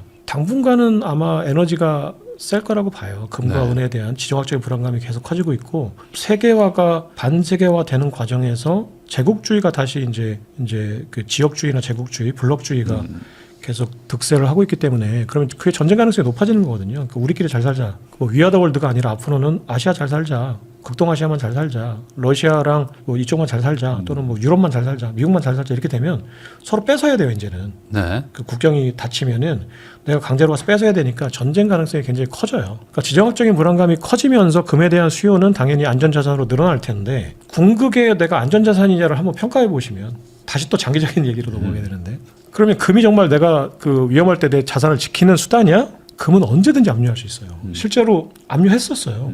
그러니까 이게 비트코인이 없던 시절에는 금이 제일 좋았지만 네네. 지금은 이제 비트코인이 있으니까 이제 비교를 해주시는 겁니다. 네. 네. 그래서 금은 실제로 미국 정부도 그러니까 그 금을 개인들이 거래할 수 있는 거는 닉슨 축구 이후예요. 네. 그 전까지만 해도 중앙은행만 금을 서로 거래했지 개인들은 아예 금을 거래를 못했고 미국은 아예 이제 앞으로 중앙은행과 개인 간에만 거래를 하고 중앙은행과 다른 중앙은행까지만 거래를 하지 개인들이 미국 금시장에서 거래 못했거든요. 네. 동결시켜버린 거죠. 미국이라는 자본주의 국가나 이 민주주의 국가에서 금이라는 자산을 아예 그냥 정부가 동결시켜버렸는데 다른 나라는 더 중국은 더 하죠. 그럴 수 있죠. 금은 사실은 굉장히 불안한 자산이에요. 그 자산가 입장에서 내가 뭐 한 돈 두 돈 가지고 있는 거야 뭐 나라가 뺏어가건 뭐 잊어버리건 아무 상관없는데 내가 수백억 수천억의 금을 가지고 있는 사람들은 너무 불안하죠. 이거 대안을 찾아야 되는데 대안이 생겼잖아요. 비트코인이라는. 네. 네, 내가 지갑에 USB에 가지고 있으면 이거 누구도 못 건드려요. 내가 그냥 꿀떡 삼키거나 내가 정말 뭐 어떻게 해서 하면은 정부도 그거 어디든지 모르잖아요. 어떻게 할 수가 없어요. 최종적으로 이제 엑시트를 할 때는 당연히 거래소에 내다 팔아야 되지만 그 OTC 거래도 가능하니까 비트코인은 자산가들 입장에서는 진짜 그 하드 월렛에 감춰 놓으면 누구도 뺏어갈 수가 없으니까 그걸 안다면 네, 58년 개띠 세대가 지금은 나도 이게 개인 지갑을 하는 게 불안하고 어떻게 하는 건지도 모르겠고 뭐 해서 지금 계속 배우고 있고 공부하고 있지만 지금 NG 세대들은 저희 젠지 세대들은 그냥 그거 지금 IT 기기 그냥 오픈하자마자 그 매뉴얼도 안 보고 쓰더라고요 막. 근데 잘 써요. 근데 그 지갑 만들고 뭐 그거 이동하고 내가 저장하는 게 너무 쉽죠. 비트코인으로 하지 그걸 왜 금으로 하겠어요, 걔들은. 그러니까 그런 것들을 고려하면은 이제 장기적인 전망은 결국에는 역전이 될 것이다. 네, 단기적으로는 금을 사는 것도 괜찮다. 단기적으로는 이제 금에서 뭐 스퀴즈가 한번 나올 수도 있으니까 네. 그 금하고의 계속 비교를 얘기를 해주셨는데 그냥 코인 시장 자체적으로 호재. 이거는 지금 당장 예측되는 거는 이제 준비금 말고 다른 거는 스테이블 코인인가요? 네. 어쨌든 26년에는 그 스테이블 코인 코인 시장의 좀 훈풍. 요거는 어떤지 좀 한번 얘기를 해주시면 좋을 것 같습니다. 본격적인 훈풍은 제가 볼 때는 2027년 이후 같고요. 네. 이제 일부 이제 업체들이 스테이블 코인에 대한 어떤 호재들을 터뜨릴 수는 있어요. 뭐 구글이나 뭐 테슬라나 네. 아니면 이제 뭐 메타나 이런 데서 어떤 상징적인 신호탄이 이제 나오기만 해도 이제 한번 호재가 될 수도 있는데 본격적으로 발행하는 거는 이게 18개월인가 유예 기간을 뒀거든요. 그 올해 7월달에 지니어스 액트가 통과가 되고 이제 18개월이니까 이제 1년 반 뒤니까 2027년부터는 이제 그 규제가 적용이 돼요. 네. 그러면은 이제 그 유예 기간이라는 것이 그 기간 이후에 할 수 있다라는 게 아니라 기존의 업체들은 이 기간을 줄 테니까 지금 니네가 지금 법을 어기고 있다면 그 법을 준수 요건을 갖춰서 다시 들어와 이 얘기거든요. 그러니까 빅테크들은 언제든지 사실 그 이전에 들어올 수 있어요. 그래서 빅테크들 중에 일부가 내년도에 이제 우리 이런 식의 코인을 발행할 거야라고 했을 때 이제 호재가 될 수 있을 것 같고요. 이게 어떤 영향을 미치냐면은 스테이블 코인은 전통적인 달러 패권에도 도움이 되고 또 온체인상의 이제 궁극의 자산인 비트코인에도 도움이 되는데 이게 어떻게 만나냐면 금은 국채의 적이거든요. 지금 대표님한테 금 살래 국채 살래 그러면 둘 중에 하나 살 거 아니에요. 뭐 그러겠죠. 그렇죠. 둘 다 살 수도 있겠지만, 네. 그러니까 만약에 누군가 금을 산다면은 국채 살 돈을 금을 사는 거죠. 네, 이게 이제 대체제죠. 근데 금하고 비트코인하고 달러는 보완제예요. 달러는 그러니까 비트코인은 국채 수호자예요. 네. 그러면 야, 너 본질적으로 금하고 비트코인하고 본질이 똑같다고 했잖아. 근데 왜 금은 국채의 적이고 비트코인은 국채의 방패야? 라고 하는데 사토시 나카모토가 만들어 놓은 본질은 금하고 비트코인하고 똑같은데 미국의 정부가 지금 이걸 어떻게 활용할 거냐의 어떤 정치적인 수단으로서의 관점이 다른 거예요. 금은 국채 살 돈으로 금 사기 때문에 국채의 적인데 비트코인은 스테이블 코인을 설명해 드리면은 스테이블 코인을 왜 사냐면은 비트코인 사기 위해 사거든요. 그러니까 스테이블 코인의 통화량이 늘어난다는 얘기는 비트코인을 많이 사기 위해서 그런 거예요. 근데 지금 스테이블 코인 액트, 그 지니어스 액트가 어떻게 만들어져 있냐면 스테이블 코인을 사면은 발행사가 국채를 사야 돼요. 네. 스테이블 코인을 많이 산다는 얘기는 비트코인을 많이 살 거란 얘기고 그러면 국채가 많이 팔릴 거란 얘기거든요. 네. 그러니까 정치적인 구조를 이 본질하고는 상관없이 이렇게 만들어 놓은 거예요. 그러니까 비트코인 가격이 오르면 스테이블 코인을 많이 사겠죠. 사람들이 비트코인 투자를 많이 할 테니까. 그러니까 비트코인 가격이 오르면 스테이블 코인의 통화량이 늘어난다는 얘기고 스테이블 코인의 통화량이 늘어난다는 얘기는 미국 국채 수요가 늘어난다는 얘기예요. 그러니까 미국 정부는 비트코인은 띄워줘야 되고 금 가격은 눌러야 돼요. 미국 네. 국채를 팔려면 금 사는 돈은 국채 사는 돈으로 금 사니까. 금은 달러가 불안하니까 금을 사는 거니까요. 네네네. 네. 그러니까 금 가격은 누르고 비트코인은 띄워야 될 수밖에 없는 게 국채를 팔아서 돈을 써야 되는 미국 정부가 갈 수밖에 없는 길이에요. 근데 나는 이 길로 갈 거야라는 그 지도를 스테이블 코인 법안, 지니어스 법안에서 보여줬어요. 자, 나는 앞으로 국채를 수호하기 위해서 지니어스 액트를 만들었어. 근데 지니어스 액트를 보니까 국채를 많이 팔려면 스테이블 코인 많이 발행해야 되는데 스테이블 코인을 발행할 수 있는 방법은 비트코인 가격이 올라가는 것밖에 없어요. 그러니까 스테이블 코인의 발행량의 90%는 현재 비트코인 사는 데 쓰거든요. 그러니까 스테이블 코인의 통화량이 늘어난다는 얘기는 비트코인을 많이 사기 위해서 대기 자금이 거래소로 들어간다는 얘기예요. 우선은 코인으로 바꿔놓고 기다렸다가 이제 비트코인 이런 거 네네네. 투자하려고. 그러니까 비트코인에 일종의 투자하는 환전을 한 사람들은 거죠. 네, 그러니까 네. 우리나라 사람들은 아직까지는 스테이블 코인보다는 그냥 현금으로 이제 바로 사죠. 거래소에서 사거나 이러는데 네. 미국 사람들이나 지금 그 국제 글로벌 비트코인 거래는 스테이블 코인으로 하거든요. 네. 그러면 내가 USDT를 샀다는 얘기는 USDC를 샀다는 얘기는 비트코인 살 거야라고 의사표시를 한 거예요. 그냥 말 그대로 그냥 계좌에 돈 넣어놓은 거죠. 네네. 네. 그래서 그리고 또 즉각적으로 산다고 해도 그 사람들은 스테이블 코인을 사고 그 돈으로 이제 그 비트코인 사거든요. 네. 그러니까 특히 이제 그러면 코인베이스나 바이낸스의 스테이블 코인 그 계좌에 이제 잔고가 늘었다는 얘기는 곧 내가 비트코인을 살 거다라는 얘기예요. 근데 이제 바이낸스하고 코인베이스가 조금 다른 게 바이낸스는 이제 선물 거래를 위한 어떤 보증금으로서의 스테이블 코인을 이제 많이 사고 코인베이스는 현물 거래를 위해서 스테이블 코인을 많이 사요. 그래서 바이낸스에 돈이 늘었다는 얘기는 내가 지금 선물로 비트코인을 살게 또는 팔게라는 얘기고 또 코인베이스에 스테이블 코인 늘었다는 얘기는 내가 그냥 즉각적으로 그냥 현물 비트코인을 살게라는 얘기거든요. 근데 지금 둘 다 늘고 있어요. 바이낸스가 조금 더 많이 늘고 있어요. 이 얘기는 기관들이 지금 선물 거래를 하고 있다는 거거든요. 그러면 그 국채를 지금 매년 2조 달러, 3조 달러를 발행해야 되는 미국 입장에서는 이거 내가 스테이블 코인을 국채를 팔기 위해서 법안을 통과시켜줬는데 아무도 스테이블 코인을 안 사. 왜 안 사? 봤더니 비트코인 가격이 다운되는데 누가 스테이블 코인을 사요? 그러면 미국 정부 입장에서는 지금 야 비트코인 가격 어떻게 띄울 수 있어? 정치적으로 계속 블러핑을 하겠죠. 내가 네. 비트코인 액트 뭐 통과시킬 거야, 뭐 비트코인 전략 비축 할 거야. 또 정부가 뭐 앞으로 계속 뭐 준비금을 바꿀 거야. 이 얘기를 계속 해줘야 비트코인 가격이 어떻게든 올라갈 테니까. 비트코인 가격이 올라가면 스테이블 코인 사고 스테이블 코인 사면은 국채 파는 거예요. 그러니까 금을 누르고 비트코인을 띄워줘야 되는 거예요. 그러니까 이게 금과 디지털, 그러니까 실물금과 디지털 금이 미국 정부가 바라보는 관점이 완전히 반대가 된 거예요. 이건 이제 중국이 금을 키우는 어떤 대항마로서도 있고 또 하나는 내가 국채를 팔기 위한 구조를 짜는 과정을 보니까 왜냐면 지금 중국 정부도 국채 팔죠. 월가도 국채 안 사주겠다고 하죠. 네. 2조 달러 국채를 어디다 팔아요? 2조 달러가 막 매년 발행되니까 사람들이 되게 무감각해졌는데 2조 달러면은 3조 달러면은 2조 달러면은 3,000조 원이에요. 우리나라 거의 한 6년 정도의 예산이에요. 이 예산이 한꺼번에 미국은 1년 동안에 그냥 국채로 그냥 돈을 끌어다 써버리는 나라예요. 1조 달러면 우리나라 돈으로 1,400조잖아요. 뭐 무역 적자가 나도 상관없죠. 어차피 그런데, 그냥 돈 발행하면 되니까. 그렇죠. 1조 달러 국방비가 우리나라 3년 예산이에요. 네. 근데 이게 중국이 사주던 걸 이제 오히려 팔고 안 산다고 하니 갑자기 살 데가 없는 거죠. 중국이 국채 팔죠. 중국이 1.5조 달러의 미국 국채를 갖고 있다가 지금 그 절반을 팔았어요. 그 절반으로 금을 산 거예요. 네. 그 일본도 거의 1조 달러 가지고 있다가 지금 줄었을 거고 우리도 4천억 달러 정도 가지고 있었는데 3천억 달러로 줄었어요. 우리도. 그래서 지금 각국의 정부는 왜냐면은 가만히 보니까 이거 달러가치 계속 떨어지고 미국이 언제 저걸 정치로 활용할지 모르는데 불안하죠. 네. 그러니까 중국 따라 하는 거야. 다른 나라들도. 우리는 미국과의 의존도가 더 크잖아요. 서방 세계들도 영국이나 독일도 이거 가만히 보니까 이거 미국에 줄 섰다가는 언제든지 또 프라자 합의하자고 할 거고 지금 프라자 합의하자고 하잖아요. 말하다고 네. 합의하자고 하잖아요. 그러니까 달러에 줄 서는 게 이거 고달픈데 자꾸 이런 생각하니까 그럼 계속 이제 미국 국채를 팔려고 하고 있고 대안을 어떻게든 찾으려고 하고 있고 근데 그러면 미국은 가서 그 항공모함 가지고 가가지고 국채 사라고 하거나 아니면 항공모함은 안 쓰지만 항공모함에 준하는 어떤 압박을 줘야 되는데 그게 이제 관세 전쟁인 거죠.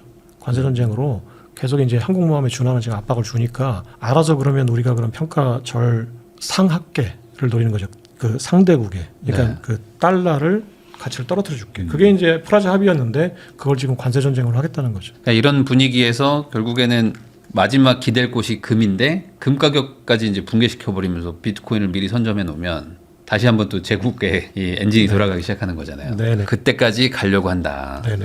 그러면은 여기서 이제 궁금한 건 또 이런 거일 것 같아요. 그 비트코인은 어쨌든 누가 매수하고 매도하는지 장부가 다 있는 거 아닙니까? 그럼 실제로 지금 뭐 미국에 유의미하게 비트코인이 몰려가고 있는지, 미국 내에서 비트코인의 보유율이 뭐 늘어나고 있는지가 좀 중요할 것 같기도 한데요. 네, 그러니까 네. 그게 온체인 데이터로 어떻게든 뭐 차명을 하든 어떻게든 우회를 했었겠지만 그게 온체인 데이터로 곧 드러날 거라고 봐요. 그러면 미국 정부가 이제 온체인 데이터 상에 잡히는 어떤 조작이나 이런 걸 했을 거라고는 생각이 안 되고 네. 월가는 그게 제가 볼 때는 내년 상반기가 되면 드러날 것 같아요. 그리고 또 이제 월가는 또 SEC나 또 그 규제 기관에 항상 보고를 하잖아요. 자신들 자산 상태를. 그러면 내년 1분기 그러니까 올해 3, 4분기에 어떤 그 자산 상태들이 복구되는 내년 1, 2분기가 되면 어느 정도는 단서들이 나올 것 같아요.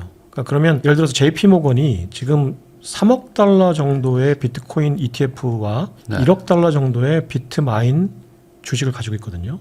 4억 달러 정도를 가지고 있어요. 근데 그러면 우리나라 돈으로 한 6천억 달러 정도, 6천억 원 정도가 되는데 그 1,800억 달러가 연간 매출이거든요. 2천억 달러 정도가 연간 매출이에요. 그 JP모건에. 그 정도 되는 캐파를 가진 금융기관에 비하면은 많은 금액은 아닌데 그거에 대한 어떤 증감이 어떤 상태가 돼 있느냐가 한번 체크를 내년도에 해본다면 제가 볼 때는 일시적으로 감소했다가 반대로 많이 늘어있을 것 같아요.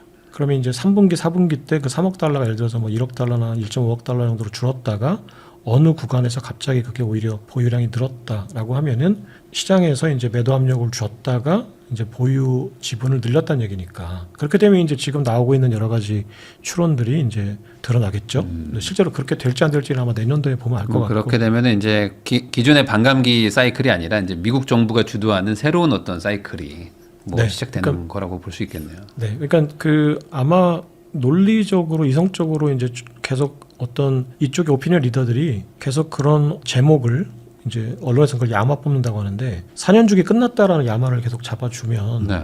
사람들이 계속 사고의 전환을 하게 되는 동력이 되죠. 그러면 4년 주기 끝났다는데 이게 왜 끝났다는 거야? 라고 한번 투자자들은 한번 생각해 볼 거고 원래 유동성 함수라고 했는데 4년 주기는 원래 공급량의 주기거든요. 그러니까 4년마다 공급량을 절반으로 줄여서 네. 가격 상승 압력을 주는 거예요. 그러니까 이제 반대로 얘기하면 이제 시장 투자자들 입장에서 가격 상승 압력인데 사실 사토시 나카모토가 설계한 거는 그 참여자의 보상을 늘려주는 거였어요. 인센티브를. 그러니까 네. 내가 채굴 할 때 예전에는 내가 100만 원을 벌었는데 4년 뒤에는 200만 원 벌게 해줄게. 그걸 줄여서. 네. 그러니까 단위당. 그러니까 그래서 그렇다면 이제 투자 입장에서 볼 때는 이거 원래 그러면 4년 주기라는 게 공급량이 줄어서 가격이 상승하는 건데 2,100만 개 중에 이미 2,000만 개가 발행이 돼서 지금 매년 매일 450개가 발행이 되는데 이게 2,000만 개 시장을 움직일 수 있어?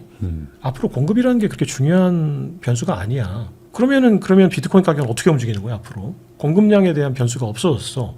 그럼 이제 결국 수요에 의해서 움직이는 거잖아요. 네. 네. 그럼 수요에 의해서 움직인다는 얘기는 이제 그 유동성에 더 민감해진다는 얘기거든요. 돈이 늘어나야 수요가 늘어나니까.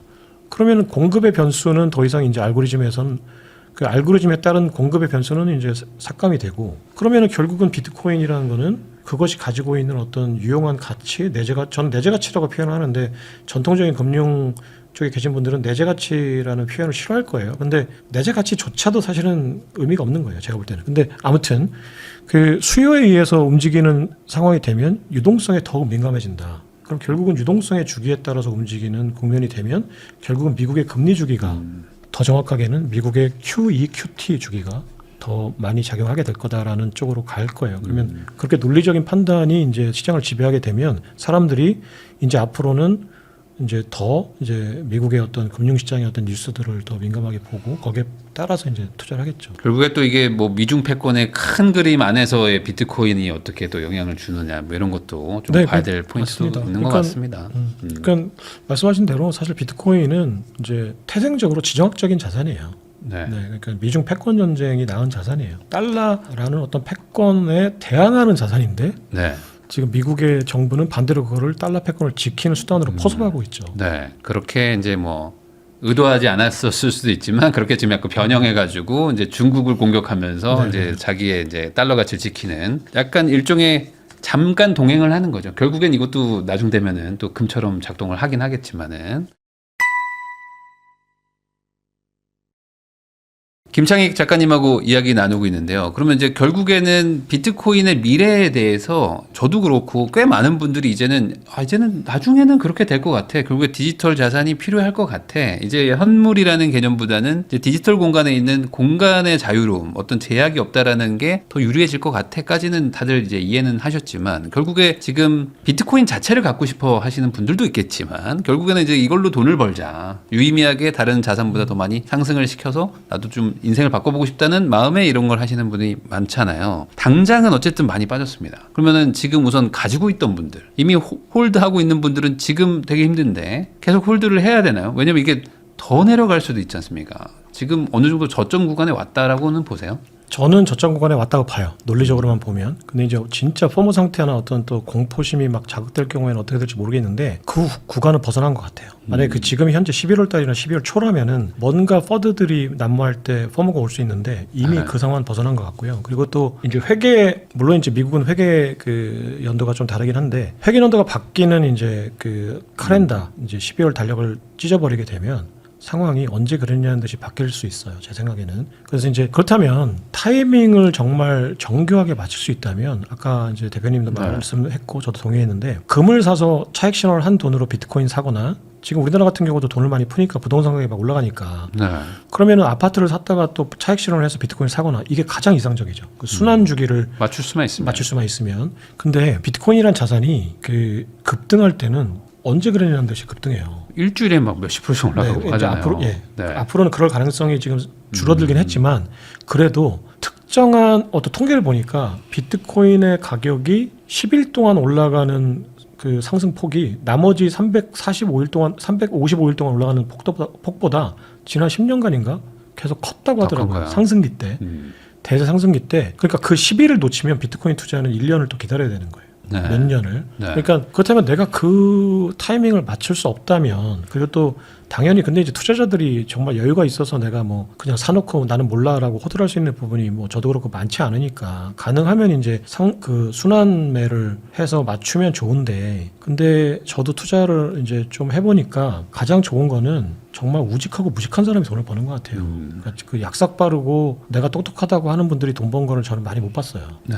물론 이제 정말 그런 분들 중에 일부 이제 부동산 투자나 기자들 중이나 이제 제 동료 이제 친구들 금융권에 있는 친구들 중에서도 뭐 그 약삭 빠르다고 하면 좀 뭐하지만 그 정말 순발력 있게 부동산을 사고 팔고 해서 이제 돈을 번 분도 봤는데 그분들이 순발력이 있다는 얘기는 타이밍이 왔을 때 빨리 행동했다는 얘기지 내가 뭔가를 예측하고 거기에 내가 막 약삭빠르게 움직였다는 얘기가 아니에요. 그러니까 뭔가 기회가 왔을 때 네. 무엇보다 빠른 행동을 보인 분들은 돈을 벌었는데 내가 뭐 예측했다, 뭐 나는 뭐 인사이트가 있다 이렇게 하신 분들 중에 돈 번 분을 많이 못 봤거든요. 그러니까 네. 근데 뭐 지난번에도 한번 말씀드렸지만 정지한 시계도 하루에 2번은 맞잖아요. 아날로그 시계가. 그러니까 결국은 내가 잘 모르겠다 그러면 한 자리에 오래 정지해 있는 게 최고예요. 하루에 2번은 맞거든요. 네. 근데 내가 잘 모르겠다 그러면 영 아닌 자산이 아니면 내가 사놓고 호들하면 언젠가는 와요. 국장도 그랬잖아요. 그 얼마 전에 2차전지 주식 샀다가 폭등하는 기간에 못 팔고 물린 분들 한 3년 기다렸잖아요. 2022년부터. 결국은 뭐 회복 일부 했죠. 좀 했잖아요. 했다가 또 뭐 조정받고 막 삼성전자도 내가 네. 뭐 10만 전자, 10만 전자 하다가 했던 분들 물린 분들도 결국은 또 했고 하이닉스 같은 경우는 옛날에 현대반도체일 경우에는 거의 그냥 제로였어요. 네. 그분들 많이 팔고 나간 분들은 이제 지금 이제 이 과실을 못 따먹었을 거고 그때 내가 어차피 망한 거 모르겠다라고 가지고 계신 분들은 지금 뭐 60만 원, 70만 원 하잖아요. 결국은 제가 볼 때는 우직하신 분들이 큰 돈을 버시는 것 같아요. 그래서 금을 팔아서 빨리 내가 비트코인을 사는 타이밍을 잡으면 정말 좋은데 또는 아니면 그냥 금만으로도 돈을 번 것만으로도 만족할 수 있겠죠. 앞으로도 제가 볼 때는 지금 월가의 어떤 그 분석 보고서를 보면 내년도에 $5,000가 넘어가는 거는 거의 대체적으로 이제 동의를 하니까. 네. 그러면은 뭐 $5,000만 해도 지금의 10% 20%는 더 먹는 거잖아요. 그러면은 뭐 작은 마진은 아니니까 그렇게 해도 성공했다고 볼 수 있어요. 근데 이제 비트코인으로 내가 좀 뭔가를 좀 성공적인 재테크를 해보고 싶다라고 하신 분들은 지금이 좋은 제가 볼 때는 더 떨어질 수도 물론 가능성을 배제할 수는 없지만 지금이 저점 매수 구간인 것만큼은 분명하다. 그렇다면 지금은 어느 정도 보유를 해두시고 그냥 모르겠다. 나는 그냥 바보다. 다른 자산은 잘 모르겠고 금도 잘 모르겠고 은도 잘 모르겠고 네. 부동산도 잘 모르겠고 그냥 모르겠다. 나는 그냥 앞으로 그냥 계속 나는 그냥 이 자산을 지키면서 나는 망했다. 뭐 비트코인 떨어졌으니까 뭐 아무도 모르잖아요. 네. 이게 회복될지 그냥 여기서 정말 제로가 될지 뭐 제로가 될 가능성도 작고 뭐 폭등할 가능성도 작지만 어쨌거나 나는 모르겠다. 나는 그냥 망했다. 망했는데 나중에 가서 따보니까 뭐 가격이 폭등했더라고. 해피한 거고 또 가격이 어느 정도 회복됐다 그러면 나쁘지 않은 거고 정말 망했다 그러면은 뭐 다음 생을 기대하셔야 되는 거고. 근데 그렇게 말하기에는 사실 지금 많이들 빠져 있기 때문에. 네, 알죠. 네, 알죠. 뭐 물론 뭐 어차피 투자도 하시니까 네, 빠져도 같이 빠진 거니까. 지금 가장 괴로운 게 저예요. 네. 저는 사실은 비트코인을 그 고점에서도 많이 샀어요. 뭐 많다고 하는 건 뭐 상대적인 거긴 하지만 제 기준으로는 그리고 저점에서도 이제 뭐 2천만 원, 3천만 원 할 때도 많이 샀지만 1억 5천 할 때도 많이 샀거든요. 그러니까 저도 지금 괴로워요. 근데 제가 자꾸 이렇게 말씀드리는 이유는 이게 사람이라는 게 내가 최종적으로 엑시트 할 때가 중요하지. 내가 3천만 원 샀다가 이게 1억 8천 되니까 돈 번 거 같은데. 그래서 다시 지금 1억 3천까지 떨어지니까 돈 잃은 거 같은데. 그러니까 일일비 하는 게 의미가 없더라고요. 그것도 맞습니다. 네, 그래서 저는 그냥 내가 얼마 엑시트 할 거냐. 나는 그러면 최소한 나는 $100만 엑스트 할 거야 아니면 $50만 엑스트 할 거야 라고 정해놨으면 예를 들어서 내가 지금 현금이 어느 정도 흐름이 생긴다면 더 떨어지면 좋죠. 그 과정은 중요한 게 아니잖아요. 결국은 내가 목표한 골까지 갈 거냐인데 내가 만약에 앞으로 5년 내에 예를 들어 $50만 된다라고 내가 어느 정도의 어떤 기대를 하고 있다면 지금 떨어지는 게 좋죠. $8만, $4만 되면 이거 더 샀으면 좋겠는데. 이렇게 물어보면 될 것 같아요. 그러니까 1억 7천, 8천 할 때의 비트코인의 그 미래 전망이 지금 바뀐 게 하나도 없죠. 없어요. 그건 없죠. 없어요. 그러니까 물론 저도 이제 공부를 하는 사람이고 인간이다 보니까 놓친 부분이 있을 수 있어요. 그리고 이제 새롭게 또 공부를 해서 또 새로운 변수를 또 발견할 수도 있어요. 또 이제 어떤 위기가 왔을 때 좀 더 공고하게 이제 공부를 하는 기회가 됐어요. 지난 2달, 3달이. 그러고 보니까 이제 기존에 봤던 금시장도 좀 더 면밀히 보게 되고 비트코인도 그러면 지금 어떤 게 근본적으로 바뀐 건가 아니면은 어떤 시장 상황이 이제 지정학적으로 바뀐 건가 이런 걸 면밀히 보면 디테일한 부분에 있어서는 이제 수정해야 될 부분들이 있지만 비트코인이 가지고 있는 어떤 자산의 본질과 이것을 어떻게 활용하려고 하는 인간들의 욕구가 바뀐 게 없다. 강력한 정치적인 어떤 그 영향력이 이제 그 가는 경로를 일부 바꿀 수는 있지만 궁극적인 방향은 안 바뀐다. 이 속도가 좀 바뀌는 거지. 그러니까 방향성이 제일 중요하다고 생각해요. 그러니까 내가 어딜가를 갈 때 방향을 조금 속도가 늦어도 방향을 제대로 잡으면 언젠가는 가는데 내가 방향을 잘못 잡으면 네. 골로 가는 거니까. 그럼 결국은 나는 내가 기대했던 속도만큼 가는 거냐를 처음에 점검하다가 지금은 방향이 맞는 거냐를 더 중점적으로 봐요. 네. 그런데 예를 들어 내가 5년 내에 50만 달러 되는 거야, 뭐 앞으로 20년 내에 100만 달러 되는 거야. 처음에 이렇게 속도를 봤는데 그게 아니라 그 방향으로 가고 있는 거야. 네. 그러면 뭐 내가 그 과실을 못 따먹고 죽으면 내 자식이 따먹겠죠. 근데 뭐 그런 걸 좀 이제 네. 그냥 얘기하다 보니까 그런 게 나왔는데 그게 아니라 방향은 바뀐 게 없다. 근데 하지만 속도는 지정학적인 변수나 이제 기존의 기득권들이 또 본인의 기득권을 지키려고 하는 과정에서 속도는 다소 가속화되거나 이제 브레이크가 밟히거나 할 수 있지만 결국은 간다. 이게 네. 무슨 얘기냐면 한 30톤 되는 트럭이 달리고 있는 건데 네. 이거를 그냥 단순하게 브레이크 한번 살짝 밟는다고 해서 멈추거나 그러진 않는다. 그냥 과거에 그 8천만 원 넘었을 때 지난 전고점 때 사셨던 분들도 결국에 4년 보유하면 다 돈 벌었잖아요. 뭐 두세 배씩도 뭐 벌고도 했는데 그런 것처럼 이번에 시즌이 끝났다라고 믿으시는 분들도 그러면 시즌 끝나는 것도 믿으면 다시 시즌이 돌아오는 것도 믿어야 되는 거니까. 그렇죠. 그러면 4년 뒤에는 또 엄청 올라가 있겠네. 그렇죠. 라고 생각하는 것도 맞죠. 물론 그 사이에 팔고 뭐 딴 데 가서 돈 더 불려서 와야지라고 하시는 분들도 있겠지만 이 자산을 믿으시면 차라리 그럼 이번에 차라리 시즌 끝났다고 생각하고 조금씩 다시 정집식으로 모아보면 4년 뒤에도 좋아지겠구나 라고 생각하는 것도 나쁘지 않을 수 있겠네요. 그 정말 적절한 이제 말씀을 해주셨는데 만약에 그러면 나는 4년 주기가 무섭다라고 하신 분들도 네. 4년 주기라는 게 1년 대폭락하고 3년 상승하는 거거든요. 네. 1년 버티시면 돼요.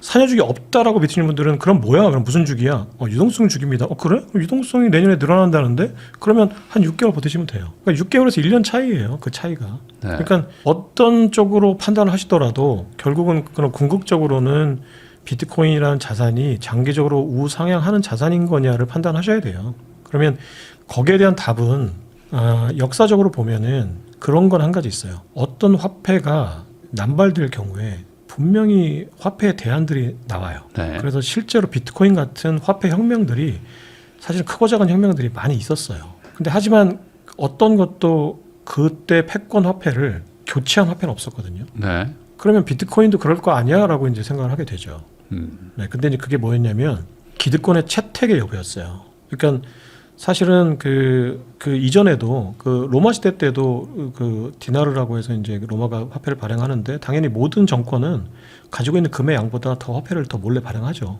그러니까 인플레이션이 발생하면 당연히 이제 대안화폐들이 그 지식인들이 이제 시장에서 만들어요. 근데 이제 과거에는 그게 글로벌화되지 못했어요. 그게 국지적으로 이제 시도를 하다가 정부가 그거를 이제 뭐라고 하죠? 탄압하면 사라졌거든요. 네. 과거에는 글로벌 커뮤니케이션이 안 되니까. 근데 지금은 글로벌 커뮤니케이션이 실시간으로 되거든요. 그래서 반대로 그 정부라는 기득권 세력이 그 글로벌 시장을 억누르기가 힘든 상황이 반대로 거꾸로 된 거예요. 그러니까 이게 컴퓨터 네트워크 때문에. 네. 그래서 이제 화폐 혁명이 성공할 수 있는 제반 여건이 많이 갖춰졌는데 미국의 기득권 정부와 월가가 그거를 이제 인식한 거예요. 자기들이 처음에는 그랬을 거예요. 헤드쿼터에 딱 앉아서 야, 역사상 어떤 화폐 혁명도 성공한 적이 없어. 웃기지 말라고 그래. 처음에 그랬을 거예요. 근데 그러고 나서 이제 정부가 탄압하면 비트코인도 탄압했죠. 처음에. SEC가 막 탄압하고 상품 선물거래위원회 탄압하고 미국 정부가 뭐 폰지 사기라고 하고 월가의 제명이 다 나와서 망하려면 비트코인 사라. 저 누구야 그 워렌 버핏도 비트코인 제로다 얘기했잖아요. 워렌 버핏은 금도 제로라고 하는 사람이니까. 네. 물론 그분은 이제 그 말이 틀렸다 맞았다를 떠나서 그분이 일관되게 그분의 어떤 투자 철학을 지키면서 성공한 사람이냐? 그분은 성공한 사람이죠. 그러니까 그분의 말은 저는 귀담아 들을 필요 있는데 그분은 관점이 좀 다른 거예요. 그러니까 금과 비트코인에 대해서는. 근데 한 가지는 그러면 이번에 비트코인 화폐 혁명은 어느 정도 성공할 가능성이 있는 거냐라고 보면 글로벌 네트워크 때문에 이 화폐 혁명의 욕구를 누를 에너지가 이 우열이 옛날하고는 다르다. 두 번째는 이미 그 우열에 대해서 판단을 했고 미국의 정부가 이거 죽이지 못할 거면 포섭하자라는 전략적인 판단을 했다라는 거예요. 그래서 비트코인이 달러란 패권을 완전히 대체하는 걸 원하지 않을 거예요. 이 선까지 기대하기는 좀 무리해요. 아직도. 어떤 그 민간의 화폐가 정부의 어떤 기득권 화폐를 완전히 대체한다라는 거는 불가능해요. 왜냐하면 물리적인 힘을 기득권이 많이 가지고 있기 때문에 힘의 열세 있잖아요. 어쨌거나. 근데 그러면 관건은 그러면 기득권이 이 혁명의 새로운 세력들을 죽일 거냐 아니면은 포섭할 거냐의 문제인데 네. 지금 포섭하는 쪽으로 가고 있죠. 그러니까 그러면 혁명 세력들도 전략적인 판단을 할 거예요. 내가 달러라는 패권을 완전히 갈아엎을 거냐 아니면 기득권에 포섭된 상황에서 내가 이거의 어떤 세력이나 영향력 또는 이제 자산을 일정 범위 내에서 지킬 거냐. 근데 지금 제가 볼 때에는 일단 기득권은 포섭으로 전략을 정했고 그러면 이 비트코인 이 화폐 세력들이 내가 그러면 이 기세를 몰아서 완벽하게 달러 패권을 갈아엎을 거냐 네. 아니면은 일정 범위 내에서 포섭된 상태에서 내가 내 기득권을 만들 거냐라는 건데 저는 영리한 사람들이라면 절충안이 나을 거라고 생각해요. 이게 좋은 건지 나쁜 건지는 가치 판단은 네. 떠나서 자산을 지키는 관점에서 보면 그러면 결국은 달러 패권을 지켜주는 어떤 프레임 안에서 비트코인이 세팅이 되고 상당히 영향력 있는 자산까지는 될 거다. 그러니까 과거의 화폐 혁명하고는 상당히 다른 양상이 역사상 최초로 빚어질 거다. 비트코인 얘기는 많이 해주셨는데 사실 지금 진짜 심각하게 막 상황이 안 좋은 분들은 이제 알트코인 사신 분들이잖아요. 이 알트코인과 비트코인도 완전히 좀 약간 개념이 다르게 움직이는 걸 수도 있을 것 같은데 지금은 약간 자산을 지키고 아까 말한 뭐 준비금이나 뭐 이런 소위 말하는 이제 금의 포지션을 비트코인이 위협한다. 근데 알트코인은 그런 거는 안 되잖아요, 사실상. 그렇죠. 그럼 여기 이제 기능으로 승부를 봐야 될 텐데 스테이블 코인과 알트코인 여기 이것 때문에 기대감으로 투자하신 분들 좀 많은데 지금 같은 상황에서 이게 알트코인은 좀 어떻게 해야 될까요? 저는 이제 알트코인은 솔직히 잘 모르고 제가 이제 비트코인에 대한 어떤 얘기들을 하고 다니는 것 중에 하나는 사실은 비트코인에 대해서도 공부를 어느 정도는 했지만 네. 사실은 정말 비트코인 전문가들에 비하면 제가 비트코인 자체에 가지고 있는 어떤 그 지식의 범위는 정말 세 발의 피인 것 같고요. 근데 저는 이제 제가 비트코인 얘기를 할 수 있었던 거는 예를 들어서 금이란 자산이 뭐 화학적으로 어떤 원소 기호를 가지고 있고 금의 비중이 얼마고 이런 얘기가 중요한 게 아니잖아요. 네. 그 금이라는 게 우리 사회에서 어떤 포지션을 가지고 있느냐가 중요하다고 하면은 그럼 저는 이제 거시 경제에 대해서는 어느 정도 이제 공부를 한 사람이고 또 실물 경제에 대해서도 기자 생활하면서 어느 정도는 경험을 한 사람이기 때문에 그럼 우리의 이 전체 인간 사회에서 비트코인이라는 자산이 왜 생겨났고 어디로 포지션 될 거냐라는 바라보고 분석하는 사람이지 제가 네. 비트코인이 뭐 코드가 어떻게 돼 있고 또 무슨 뭐 하드포크가 기술적으로 뭐고 이건 잘 모르거든요. 저는 한번 보긴 보고 공부는 해봤지만 네. 근데 이제 그렇게 보면 알트코인이란 거는 그렇게 봤을 때 유틸리티거든요. 그러니까 비트코인은 어떤 그 구조적인 자산이에요. 그러니까 달러라는 어떤 법정화폐가 구조적으로 가치가 계속 하락할 때 거기에 대한 대항마로 나의 가치를 지키겠다라고 만든 거거든요. 그 사토시 나카모토가. 그러니까 비트코인이란 거는 지난 수천 년간 화폐가 가지고 있는 어떤 그 약점 갈아엎겠다라는 자산이었는데 지금 그걸 보완해주는 자산으로 세팅이 되고 있는 거고 그러면 구조적인 자산이기 때문에 그거에 대한 필요 욕구 수요가 일시적으로 바뀔 수가 없어요. 이거는 지금 현재 화폐 제도가 바뀌기 전에는 네. 그래서 구조가 어떤 바뀌는 데는 적어도 수십 년 수백 년이 걸리니까 앞으로 수십 년 수백 년간은 비트코인에 대한 수요는 없어지지 않을 거예요. 그러니까 자꾸 튤립에 비교를 하시는데 정말 비트코인이 어떤 유틸리티로서 아무런 가치가 없다고 하더라도 비트코인이 필요한 그 서사 자체가 구조적이기 때문에 50년, 100년은 갈 거예요. 그 서사 자체가. 그렇다면 그 서사의 가치만으로도 비트코인은 가치가 있어요. 예를 들어서 제가 알트코인은 솔직히 아무것도 모르는데 그 현상을 직시해야 된다는 생각도 했거든요. 그러니까 제가 비트코인을 빨리 투자하지 못한 이유가 화폐라는 거를 그 예를 들어서 케인지안 경제학이나 이제 뭐 그 우리가 읽었던 경제 원론, 제이모 교수님의 경제 원론 또는 이제 해외 엠모 이제 교수님의 경제 원론 이런 것들로 공부한 사람으로서는 화폐가 뭐야 딱 그러면 딱 세 가지예요. 그냥 딱 척도, 교환, 저장.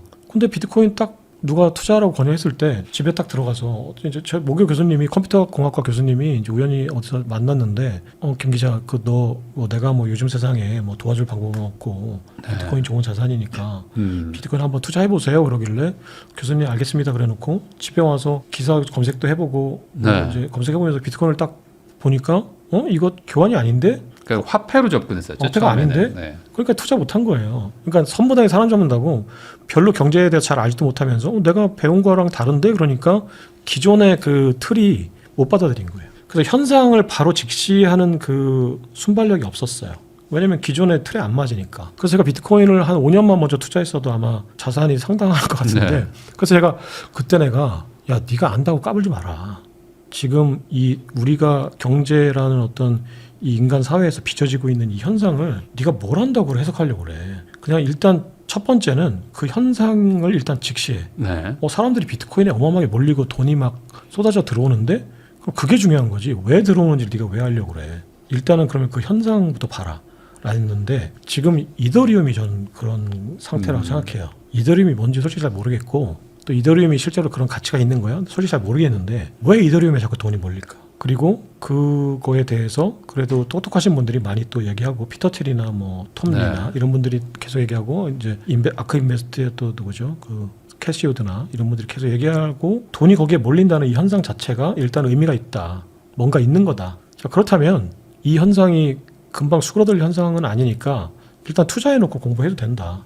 그래서 이더리움에 조금 투자를 했어요. 네. 그리고 공부를 하고 있어요. 근데 뭔지 잘 모르겠어요. 근데 일단은 이더리움이라는 거나 솔라나나 이제 뭐 그런 류의 어떤 거는 이제 유틸리티로서의 어떤 가치가 있다. 예를 들면은 내재 가치가 있다. 무슨 얘기냐면 내재 가치라는 게 이제 오렌 버핏식으로 해석을 하면은 앞으로 이 자산을 가지고 있을 때 미래 현금 흐름을 이제 현재 가치로 할인한 거라고 보면 그러면 이제 주식은 이제 배당금도 있고 하니까 근데 이제 또 뭐 채권에 이자가 있는 거니까 내가 평생 받을 배당금의 현재 가치가 내재 가치라고 하면 그러면 이더리움 같은 경우에는 어떤 가스비나 이제 스태킹 했을 때 수익들이 있으니까 내재 가치가 있다고 봐야죠. 그러면 이런 자산은 어떤 서사도 중요하지만 실제로 어떤 현금흐름이 발생한다. 그러면 그 현금흐름이 얼마가 될 거냐 이것도 판단할 수 있다. 그러면 좋은 자산인 것 같다. 잘 모르겠지만 그래서 그러면 투자했을 때 지금 분위기로 봐서는 내가 손실보다는 이득을 볼 확률이 높다. 그리고 이제 그러면서 이제 그 이더리움 자체를 한번 공부해 보자. 그래서 이제 번역서도 있고 또 비탈리 부테린이 또 무슨 생각을 가지고 있는지도 계속 보고 있고 또 이제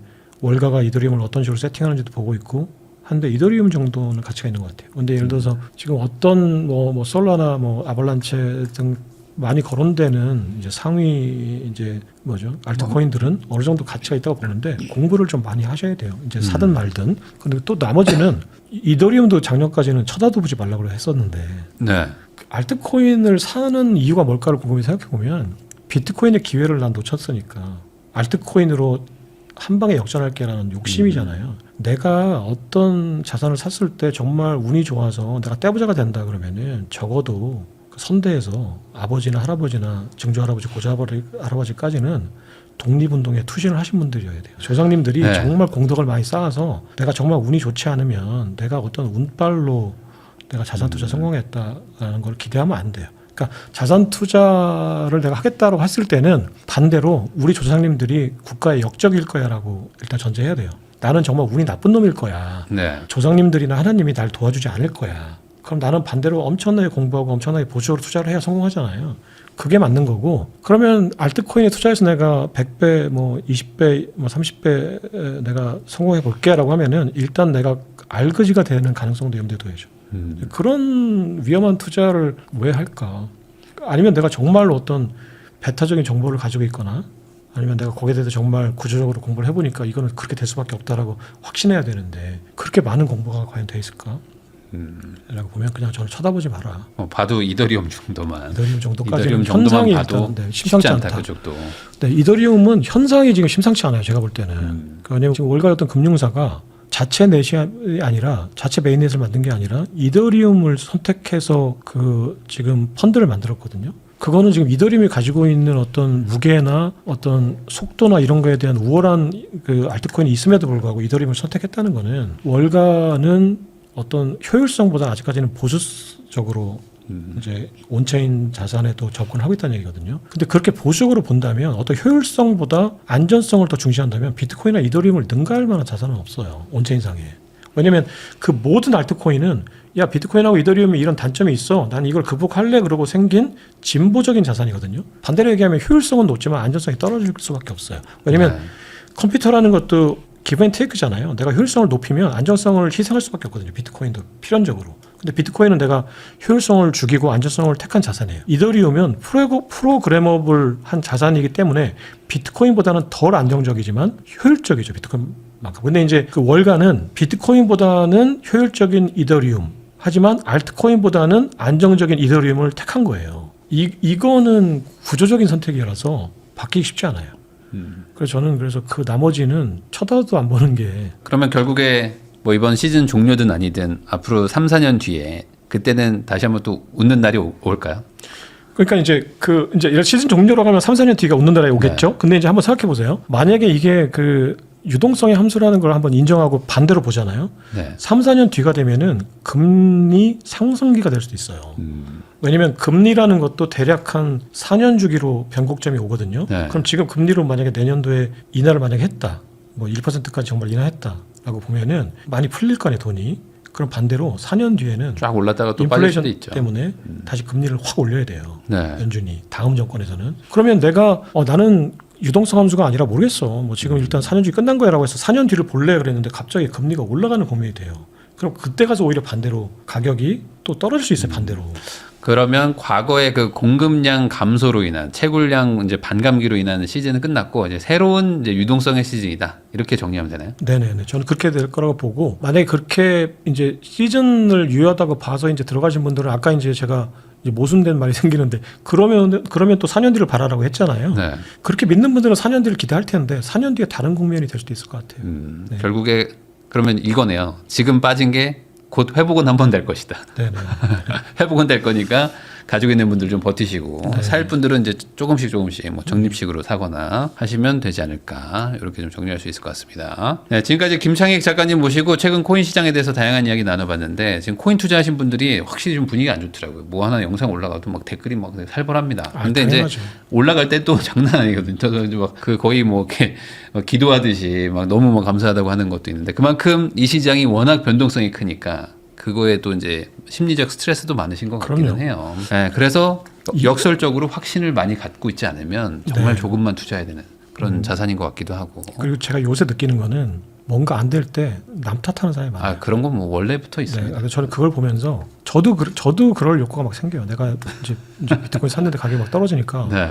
나한테 비트코인 처음에 인도했던 교수님 얼굴도 막 생각나고. 근데 이제 그때 무슨 생각이 드냐면 이때 내가 남 탓을 하는 사람이 되면 자산 투자에 성공 못할 것 같아요. 그렇죠. 네, 그래서 결국은 어쨌거나 내 선택에 내가 책임을 지겠다라는 어떤 스탠스를 가지고 접근을 해야 어떤 신중한 선택이 가능하고 보다 더 공부를 하게 되고 해서 지금 내가 조금 힘들고 괴롭고 짜증이 난다고 할 때 내 선택이 맞는지를 먼저 보고 내가 잘했는지 잘못했는지 모든 거를 내가 책임지겠다라는 생각을 갖는 연습을 하는 게 좋을 것 같다. 그런 분들은 제가 볼 때는 부자가 될 가능성이 커요. 네. 근데 지금 막 댓글이나 SNS상에 돌아다니는 거 보면은 저뿐만이 아니라 다른 분들도 실제로는 그런 얘기를 안 했어요. 네. 근데 이제 끝까지 듣지도 않고 그냥 대번에 그냥 뭐 거기에 대해서 이제 반박하거나 또 이제 맞습니다. 비난하는 말들을 하는데 제가 그분들한테 하고 싶은 얘기는 그분들의 돈이 결국은 자산 투자에 성공하는 분들의 수익률이다라는 생각이 들어서 그분들이 많을수록 이제 반대로 얘기했을 때 자산 투자에 성공하신 분들이 더 많이 돈을 벌 거다. 그분들은 돈을 잃을 거예요 아마. 네. 워렌 버핏이 아마 그런 얘기 했을 겁니다. 이제 주식 시장은 인내심이 적은 사람의 돈을 인내심이 많은 사람한테 옮기는 그런 네. 시장이다. 뭐 이것도 아마 같은 얘기가 네. 되는 게 아닌가라는 또 생각도 듭니다. 그래서 지금 이제 최근에 또 정리를 하는 거는 이제 그 투자 구루들의 네. 이제 말에 귀담아 듣는 건데 처음에 그분들 말을 제가 잘 안 들었거든요. 그분들은 또 본인들의 전략이 있을 거라고 생각했는데 제가 네. 워렌 버핏이나 이제 찰리 먼거나 또 이제 지금 그 전통적인 시장에서 성공하셨던 그루들이 역시 그냥 된 게 아니구나. 이제 이번에 그 구글에 투자 워렌 버핏이 마지막으로 이제 네. 은퇴하시면서 구글에 투자한 거 그리고 또 달러의 가치가 떨어진다라는 그 발언 그 발언의 의미를 처음에 좀 간과했었는데 그걸 곱씹어 보면서 야 이분들이 그냥 성공한 게 아니구나. 찰리 먼거나 워렌 버핏 같은 분들이. 그래서 그분들의 말은 물론 이제 본인들의 이제 그분들은 또 이해관계가 있으니까 그분들의 이해관계가 맞는 말을 또 했을 수 있는 바이어스가 분명히 있어요. 근데 이제 그런 걸 감안해서 본질적인 어떤 이제 그분들의 말을 곱씹어 보면 충분히 소화시킬 만한 어떤 좋은 인사이트들이 많다. 맞습니다. 결국에 결과로 증명한 사람들이기 때문에 네. 그 사람들의 말을 뭐 애써 무시한다고 해서 그게 나한테 도움이 안 될 확률이 훨씬 더 높죠. 맞습니다.